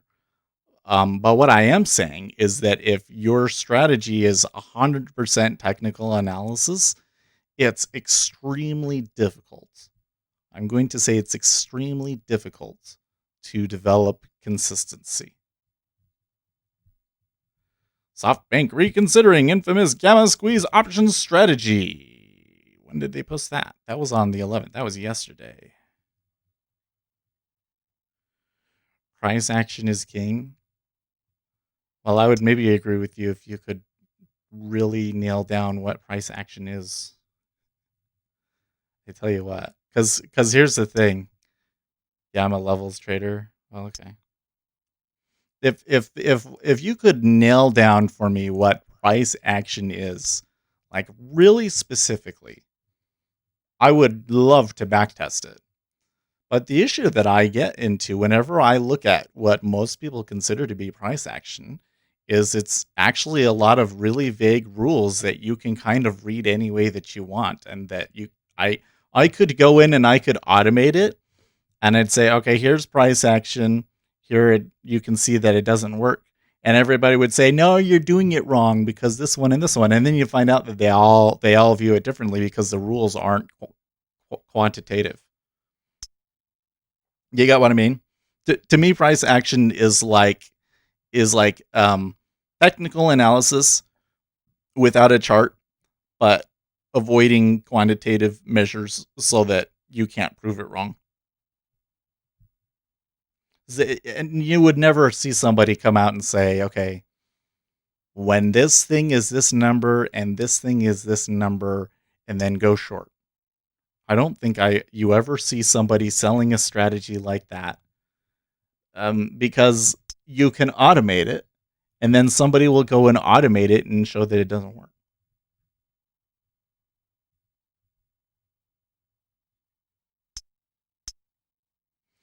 A strat I thought of, could you automate buying when the current day comes into yesterday's point of control? We could. We could. Should check out. And you know what? I did watch him. And I didn't watch like his session ones, but I watched some of his larger stuff, and I didn't really see anything on there that I thought was too different from anything else that I had seen out there, to be honest with you. But in nowhere in any of the videos that I watched did he try to describe a specific technical edge. So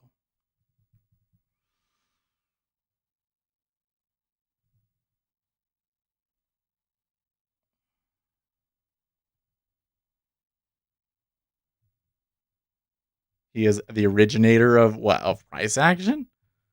Of price action? I thought it was Al Brooks. If that's outlook works for him, why would he need to change it? Yeah, no. I mean, the difficult thing about it is I kind of believe something that if you're trading, you don't want to believe, right? So here's the thing: is if trading is about identifying asymmetrical information opportunities, then that means that sometimes you're going to have edge and sometimes you don't. And you're not necessarily going to know when you don't have the edge. You know what I mean? You know what other people on YouTube try to teach about the price action? Well, here's the thing. I could go around and I could look at a lot of things, and I really don't like it when it's like, here's a video, like just watch it. But what I would like is a specific quote unquote price action setup that's automatable.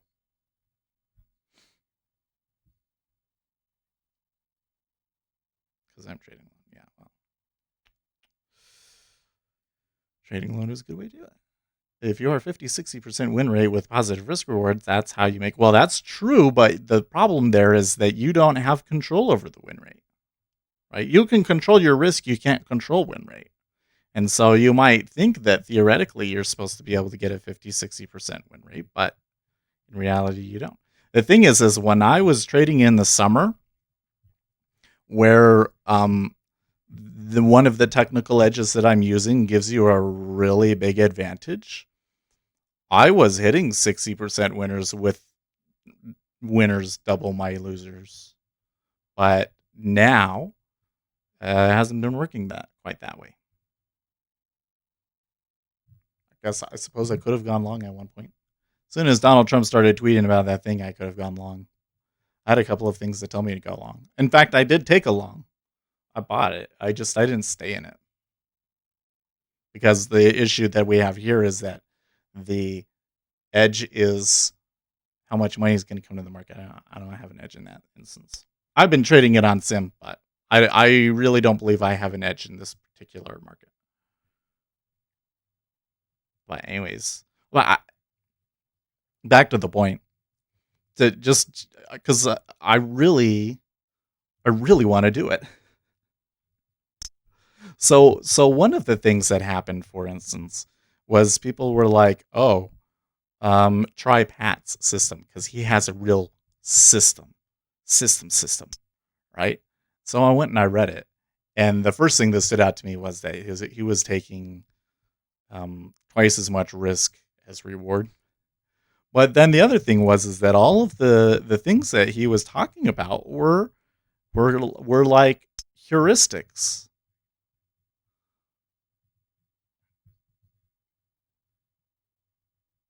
Accurate to the tick. I use it. I've never heard of that. Anyways, so I was excited, like, okay, I bet you I could automate this. But then when they actually showed me what it was, I was like, you can't automate that. Because you're going to go and automate it, and then they're going to say you just did it wrong. Well, thank you for stopping by, Letty. It was good to have you. So, it's slowing down here. We are getting close to a point where maybe we might be able to short it, time-wise. Anytime in the next 30 minutes, I'm thinking we might get a pivot. So you're lost? Well, that's okay. Just stick around. The thing is that the way that we trade is pretty advanced. I guess we have a lot of really advanced concepts, and it'll take a long time to pick up on them. And it's one of those things where it's like if you just watch long enough, you'll kind of pick up on what it is that we're talking about. Right now, though, I am seeing that the price movement at least has slowed down. That's the only thing I can really see.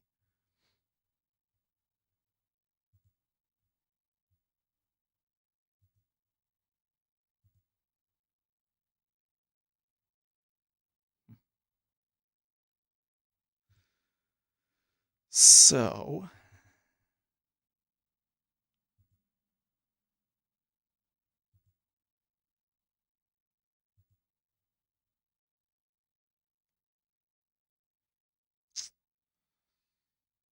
that's not working the way that I wanted it to. I'm just going to remove that.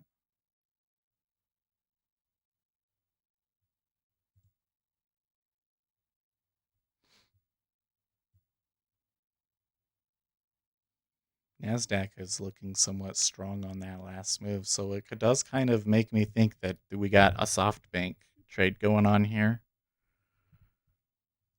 Moving averages work 80% wrong. We have a video. You go and watch the video that I have on the channel here today.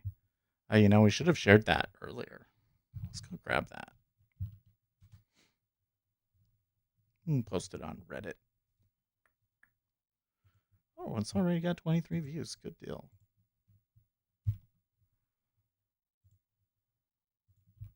You got that.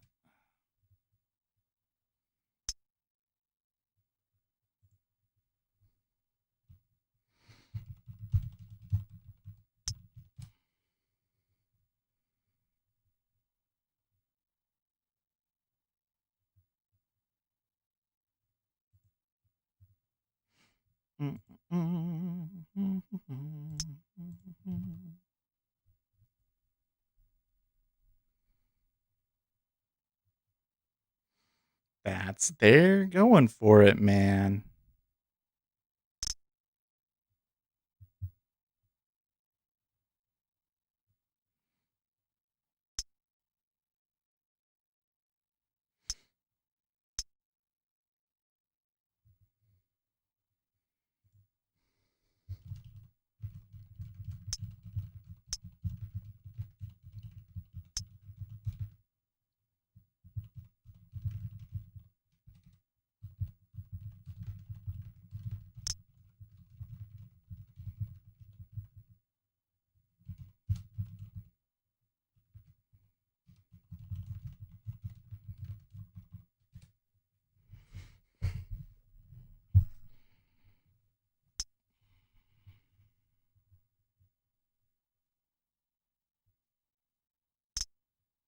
A lot of people don't believe this rally. I think you're right. Like, you look at the volume, it's not in line with normal action. It's really quite ridiculous when you start looking at it. I think what happens is they go and they buy this option trade, right? And then the big banks have to hedge it. And I think that what's happening is they're using these buy programs. So because I see a very much in line with certain timeframes. That's why I'm thinking, well, if it's going to stop, it might do it around the top of the hour, 9:10, give or take 10 minutes.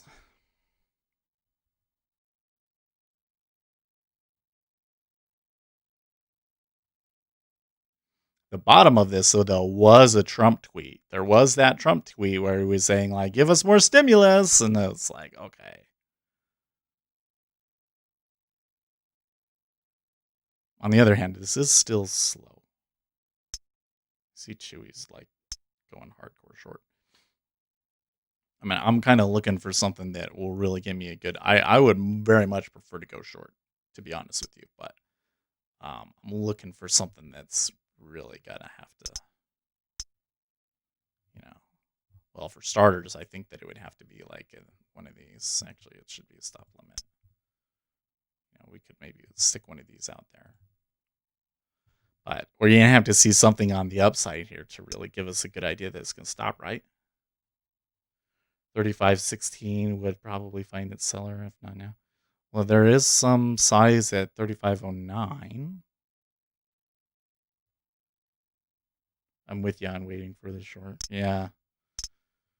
By the way, Ian, I had noticed, like, you had followed me a long time ago. And I was like, well, I don't add traders on my Facebook. So, but then you started commenting on my posts. So I did finally add you. But just know you're the you're the exception because you were so insistent. The best way is to follow me on my Facebook page. And right now there's not a ton of people there, so I don't spend time with it very often, but we're getting there, and I should try and spend more. Tell you what, I will try and post something on the Facebook page every day this week. Every day this week. Like I said, I'm trying to take it more serious here. Which to me is, I want the channel to be more serious. Like a part of it was, what really led to this? I'll give you a little bit more detail, kind of why I've been thinking the way that I have. Was I was watching another streamer, not in the trading space, but just a streamer. One of those, kind of like, here's how to get, good at streaming or have a lot of people watch you sort of a thing. And people were asking him, what do you think about like highlight videos? Because I've always been thinking, man, if I could get somebody to make highlight videos for me, that would make such a big difference. But he pointed out, he said, highlight videos don't tend to do very well because they don't, you need the discovery. You need like targeted keywords and things like that. So like informational videos about specific subjects can do really, really well. But videos like about, that's just like, here was the best highlights from the week, don't. They only tend to work well with the audience that you already have. And all of a sudden I realized it was like, oh, the thing that matters to the channel growth is the individual videos.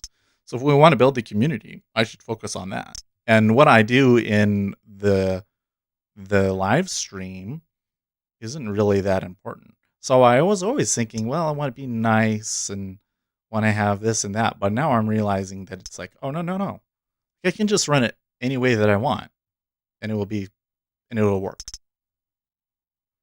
So that's why I was like, okay, I should take it more seriously. If somebody's just disrupting things, I'm going to get rid of them.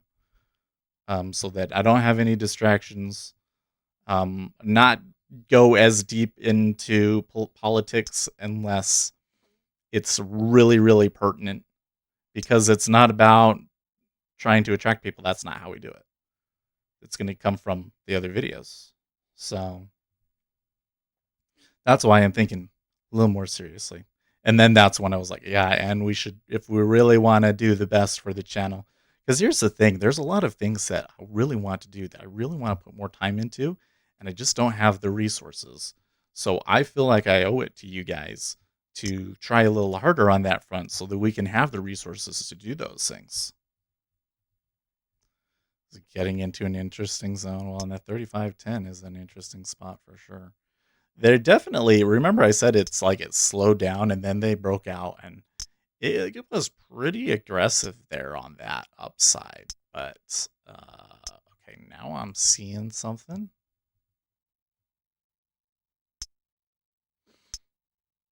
Well, let's just hold. Let's just see. It's fighting it.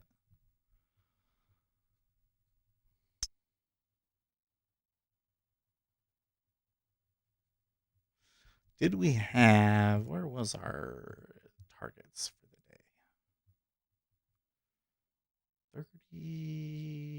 35.23. Okay.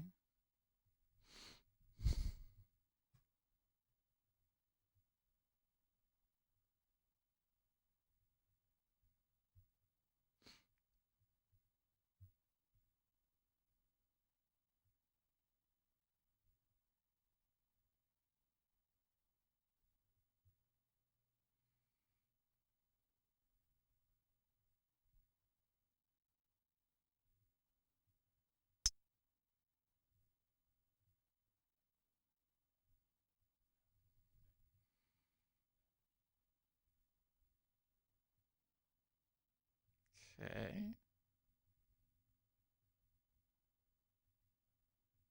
So I was just having a thought. Here, another thought.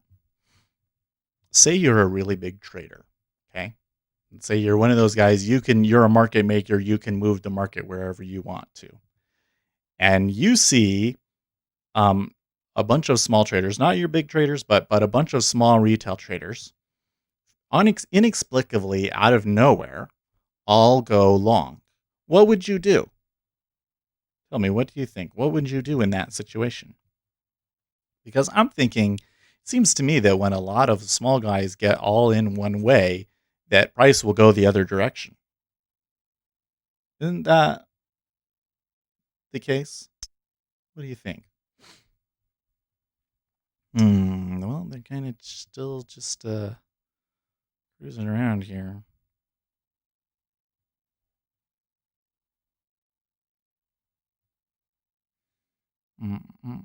I think there's this guy in chat that's been saying stuff, and I think he's full of shit. Because he'll say, oh, I'm up on this trade, but then I don't think he's not calling them.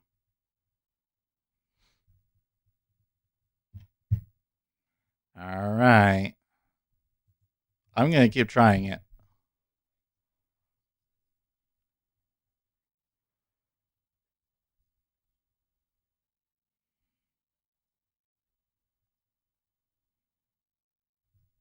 That one honestly looks to me like they're going to bust it again.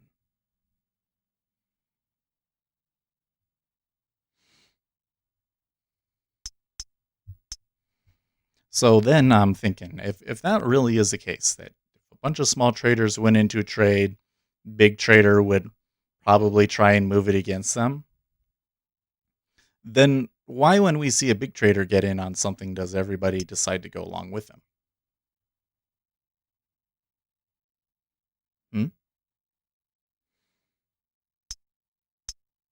So I think it should be like, oh, there's a big guy, he took a position. We don't see a reason for it to happen. Everybody should push against him and stop him out, because that would be a lot of money for us if we stopped him out.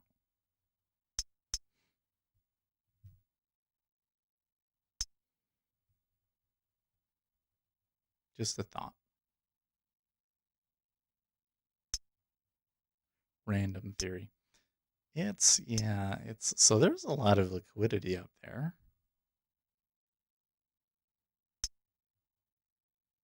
But I don't do stupid stuff like short momentum, yeah. Well, I'm willing to short it if I have a good reason to, but did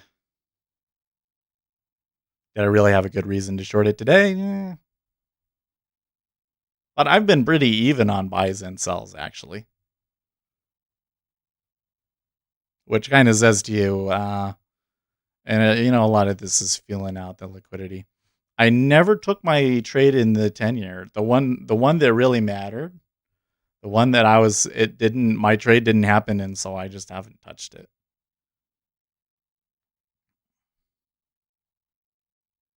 I find it interesting that the trade here is definitely that they're going to pass Donald Trump's 1.8 trillion stimulus. Because if the trade was that we're not going to get a stimulus before the election and we'll get the Democrat stimulus, then you would see the 30-year coming down a lot more strongly. Okay, well, there might have been finally my spot right there. 27.5. Yeah. It came down too quickly to get filled, but and look, it's even bid ask there. That's real curious. Click, click.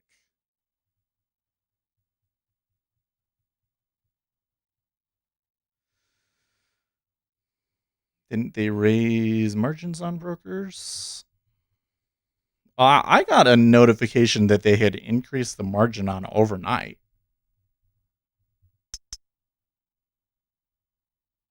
So I guess they did.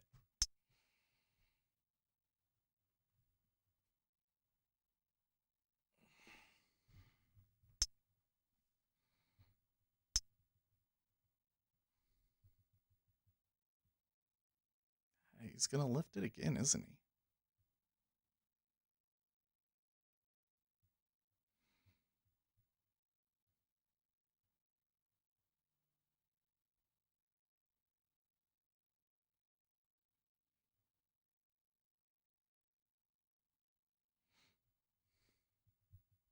Yeah.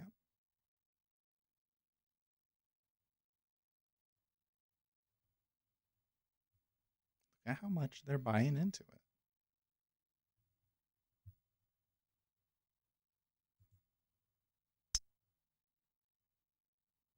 Okay.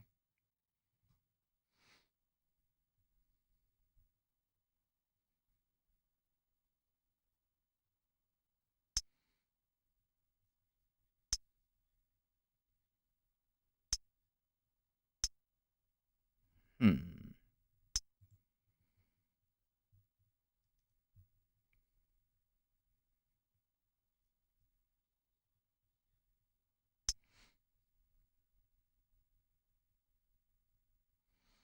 So there it is again.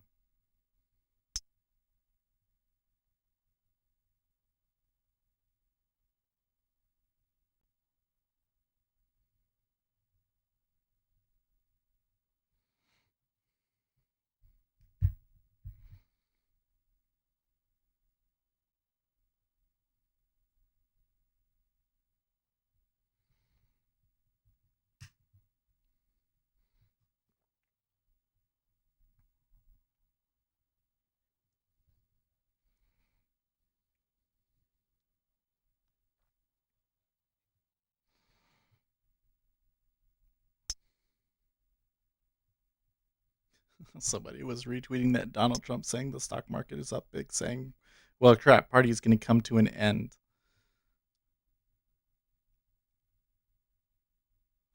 There's got to be some Softbank stuff. And then remember, there was the spoof at 3,500. There was the spoof at 3,500. If that was you, Softbank, if that was you spoofing that at 3,500, they're going to get you. I hope. I really, really hope.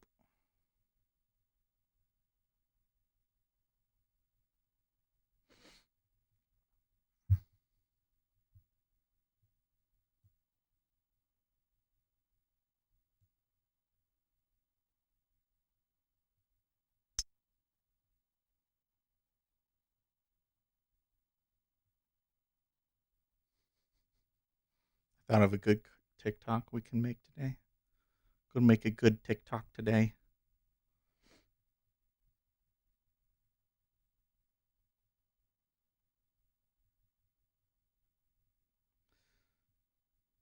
So they probably can take it to 120,000. I guess I really need to put up an NQ chart somewhere, huh?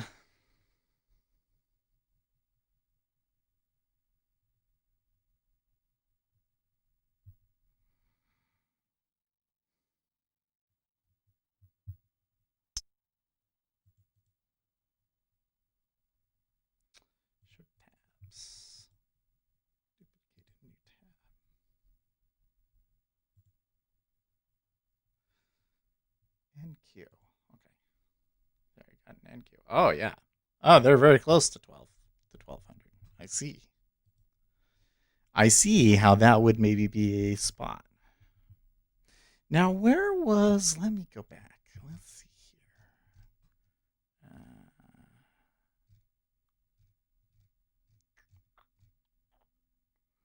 here. Facebook new high on the day. Oh,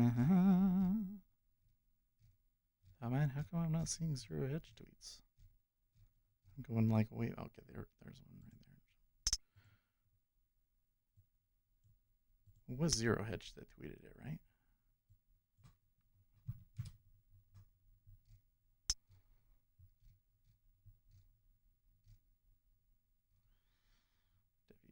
WTI. Stimulus for the people. Yeah. Aha, here we are. Monster buy 10,000 March 290 calls. Wait, how do they... Where is 290 in QQQ?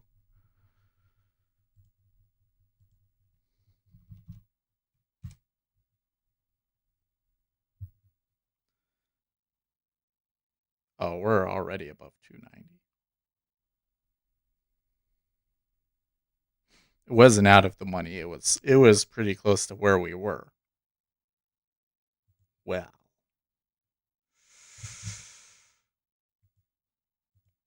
That means that is worth keeping an eye on, because if we move down from here and we come back to 3,500 in the S&P 500, then do you think that they will bail?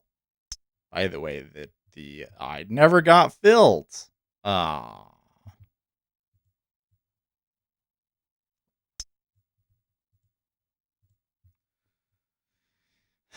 And that was all I was looking for, was 2 ticks too.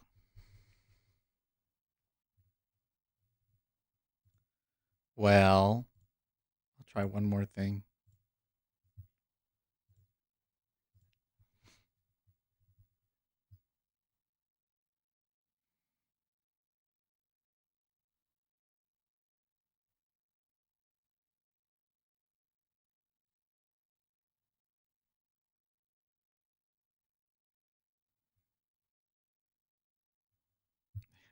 It is not stopping, man.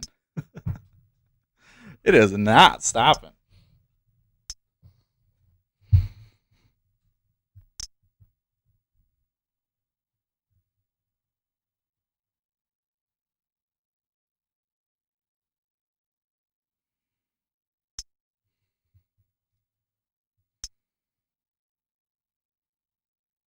And this is where to see how big Chewy's stop is.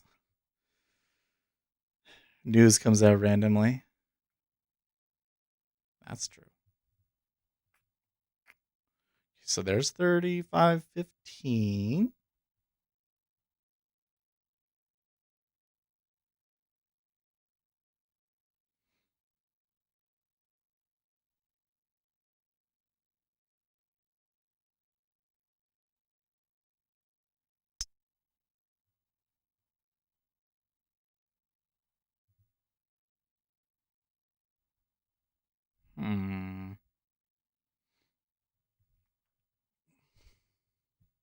So they traded into him and got smacked down. Then immediately buy it up again.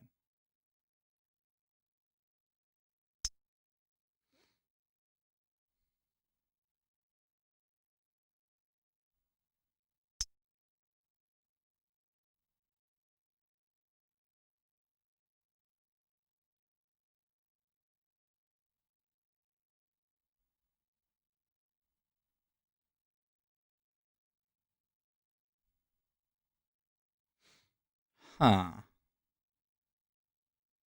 You know, this is not going to fill me, is it? In the 10-year.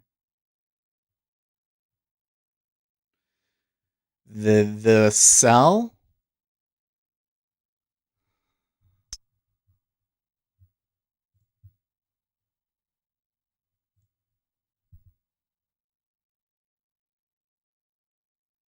guess we go to 3,700. Jeez.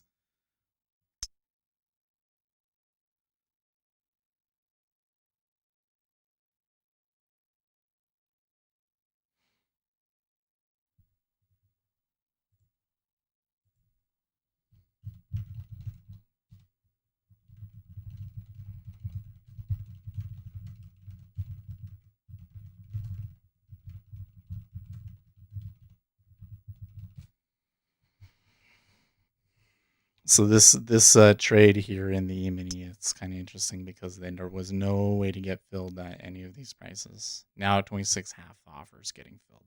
Okay.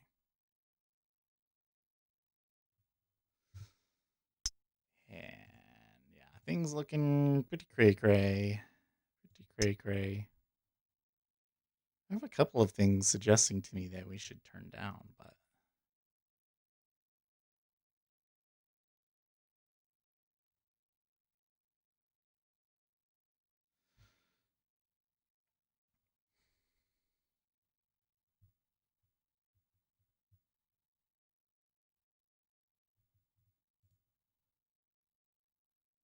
try one more here.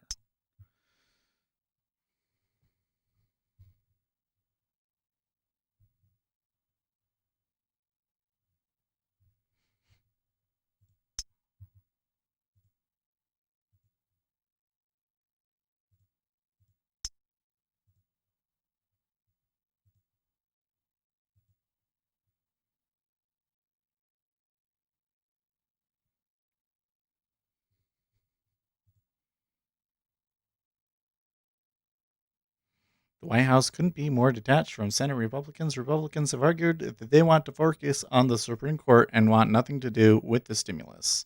Jake Sherman, 44 minutes ago.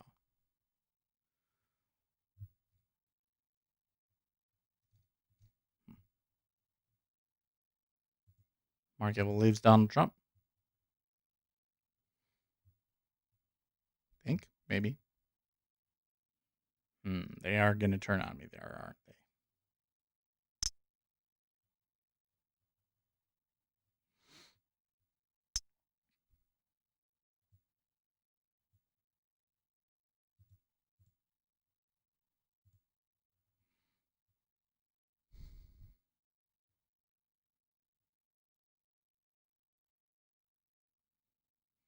UK's Prime Minister Johnson says most areas in local lockdown will go into the high category. COVID case numbers. Is Joe Biden about to send silver soaring? Is what Zero Hedge is tweeting now. Gold not moving today, though. Is this a squeeze? Well, they are so far above where we've been.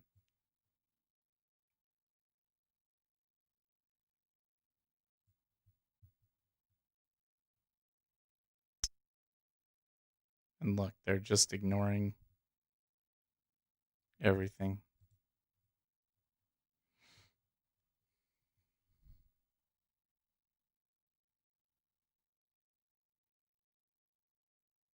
Like, this is turning into really quite crazy. Look, there the E-mini turned down there.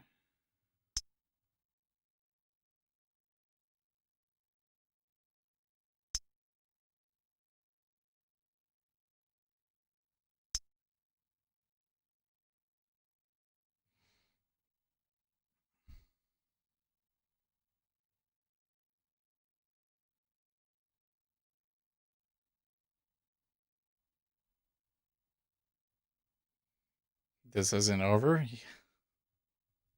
Bet not.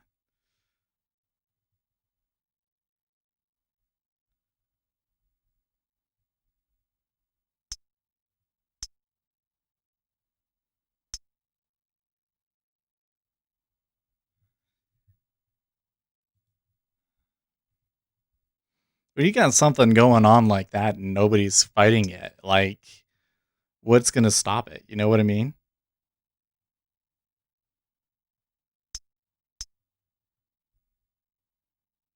Are you going to stand in front of it?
Kind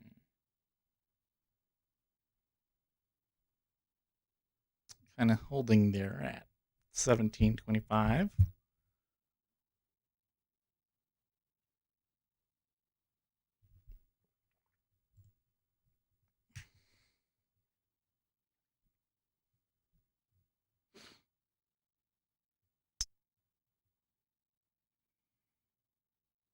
I can see what they're doing. Can you tell us when they're gonna get out? Well, look, there's 1,000 there at 35.1750. You want to take that one? Let's take that one.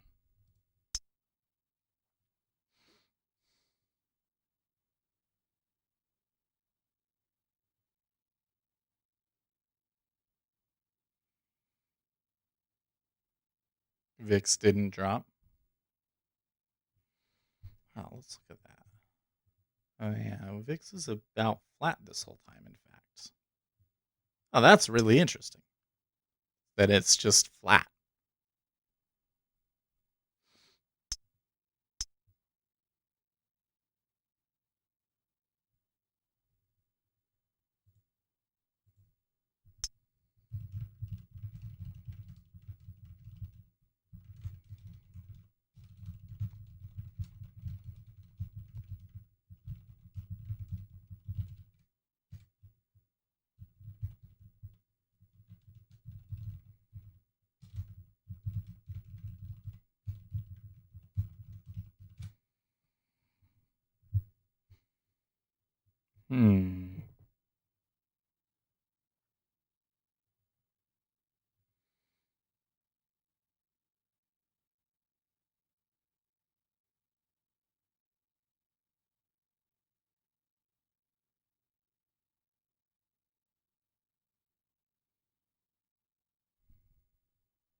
So they did push against me a little bit, and they're coming back to the spot where there was all the volume.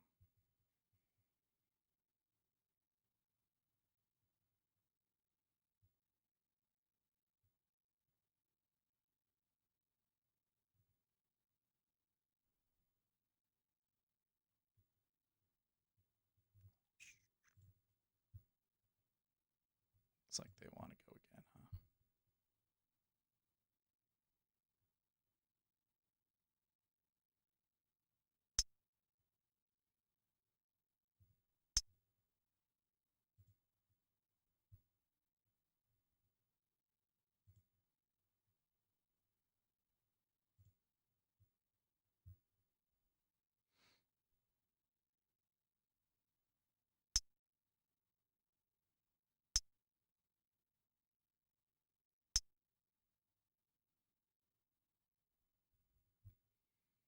Qs are above 1200 now.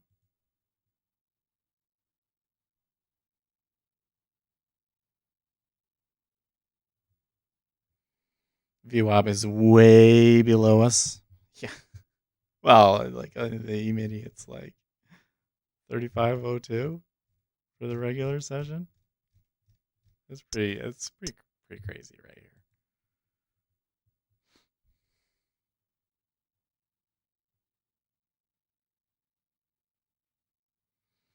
And we're well past into the period where I thought maybe they would start selling.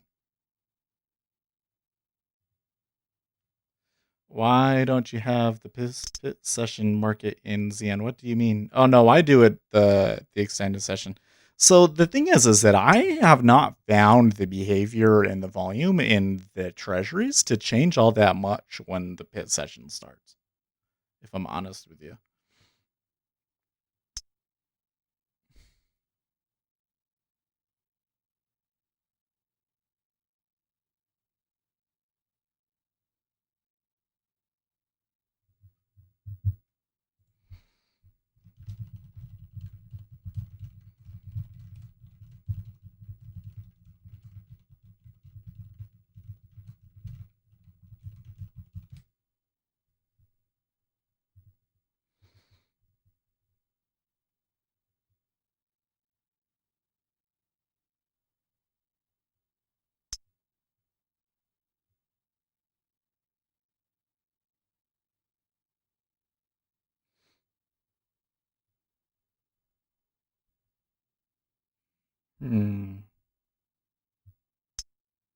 So he's not really lifting it anymore.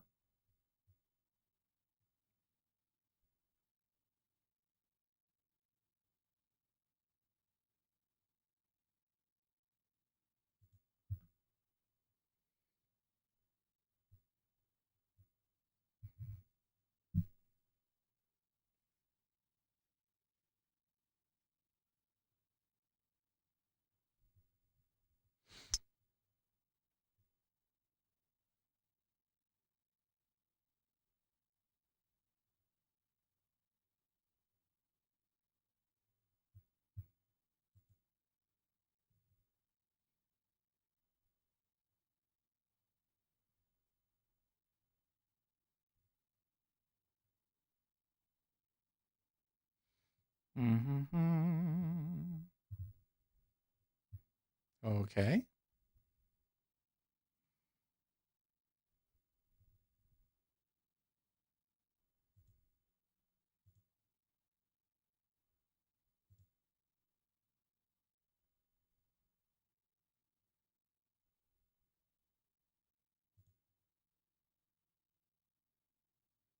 Doing this doesn't make me anything because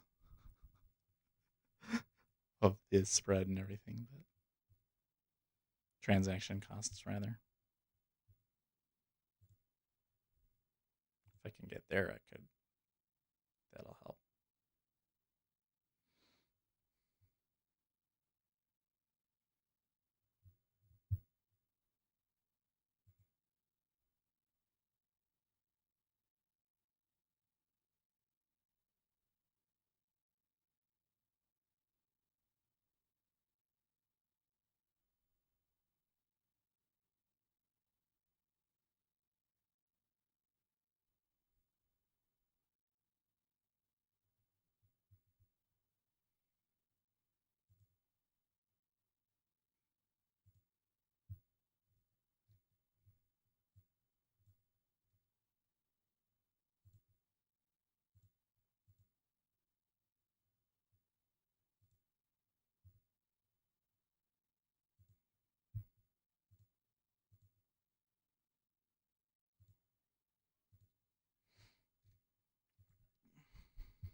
Okay.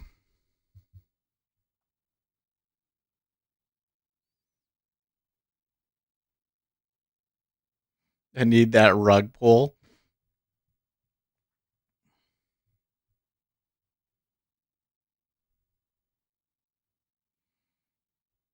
I don't know if this is ever gonna stop, dude. Like the other days that we've seen this sort of thing happen, it goes all day, and the strongest moves are going into the close, right? I don't know.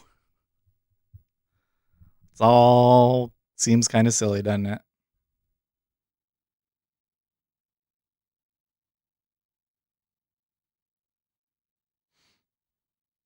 The thing is I don't see them like aggressively going for a new high necessarily, but they aren't shy about lifting the offer when they want to. Just study August squeezes. Oh yeah, eventually this ends badly, right? But I don't know, man. I'm just thinking about the Softbank thing, right? I remember saying eventually this ends badly for like 2 months, you know? Like it is the Energizer Bunny, right? It's just the whole thing is just crazy. Like there's the O2? No. Uh, uh, uh, uh, uh.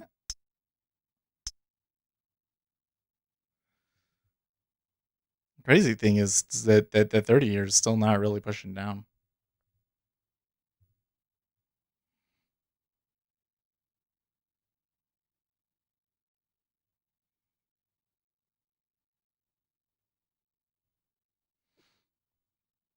August was the dirtiest moves. NQ went over 11K and I was, oh yeah.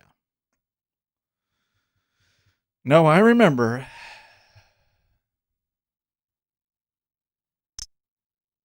Like I said, in a situation like that, there's really nothing that we can look at that tells us what's going to happen.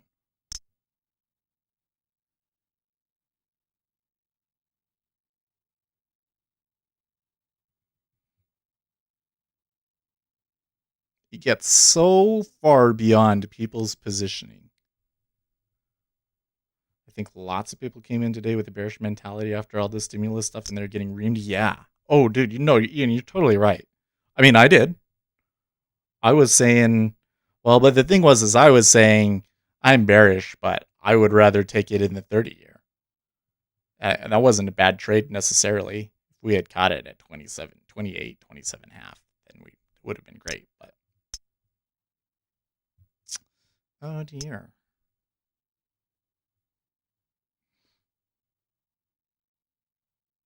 A little profit taking there. A little profit taking rush. Again.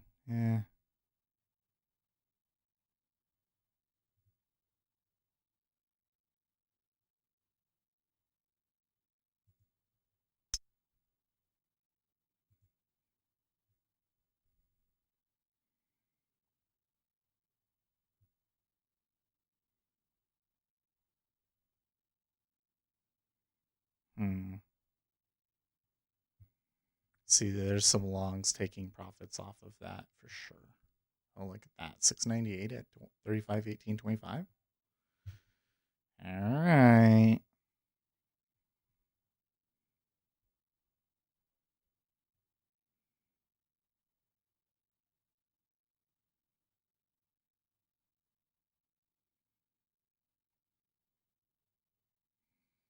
This is the spot where everybody goes short and they get screwed again.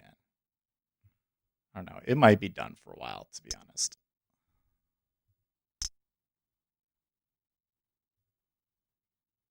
Huh.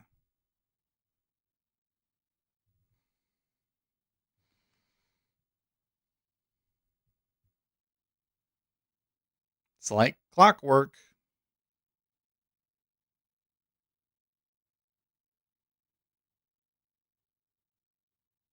My exact mentality is good to have patience. Yeah. You can look the tick. Well, I'm sure that the tick is doing crazy stuff. Like here again, I'm sure that the tick would probably tell you to go short a couple of times. And maybe it pulled back a little bit in those spots, but just remember that future volume is the thing that you really like new positions into the market, new money coming into the market. You can't, right? You can kind of predict what old money in the market is going to do because you can see where they got in.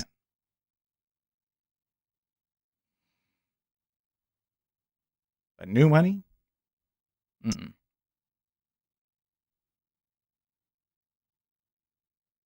This is new money.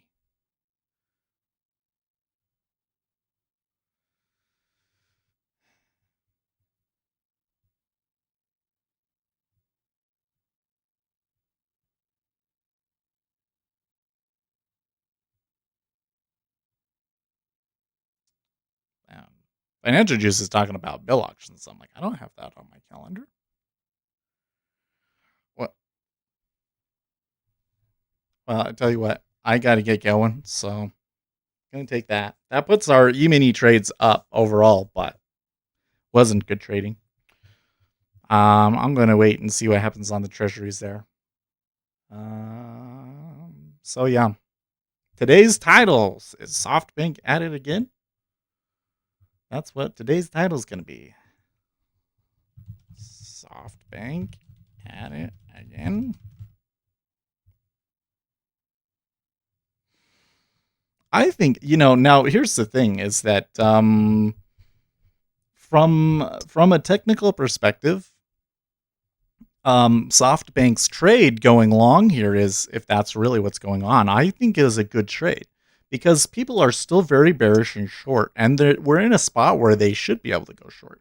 So to squeeze them up higher, this is a great place to do what they want to do. Right? They know the spot where it works the best, at the very least. If anything, we can say that. So I don't know. Kind of interesting though, right? Well, guys, don't blow your accounts with this. In fact, I feel like if SoftBank is going to be doing this, I don't really want to participate. It's just like before. It's a dangerous trade.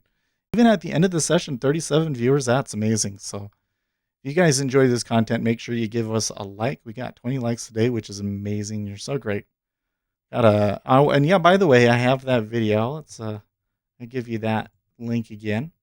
Make sure you go and check out my latest video that I posted this morning about moving averages. So, I will see you guys tomorrow. In the meantime, stay profitable.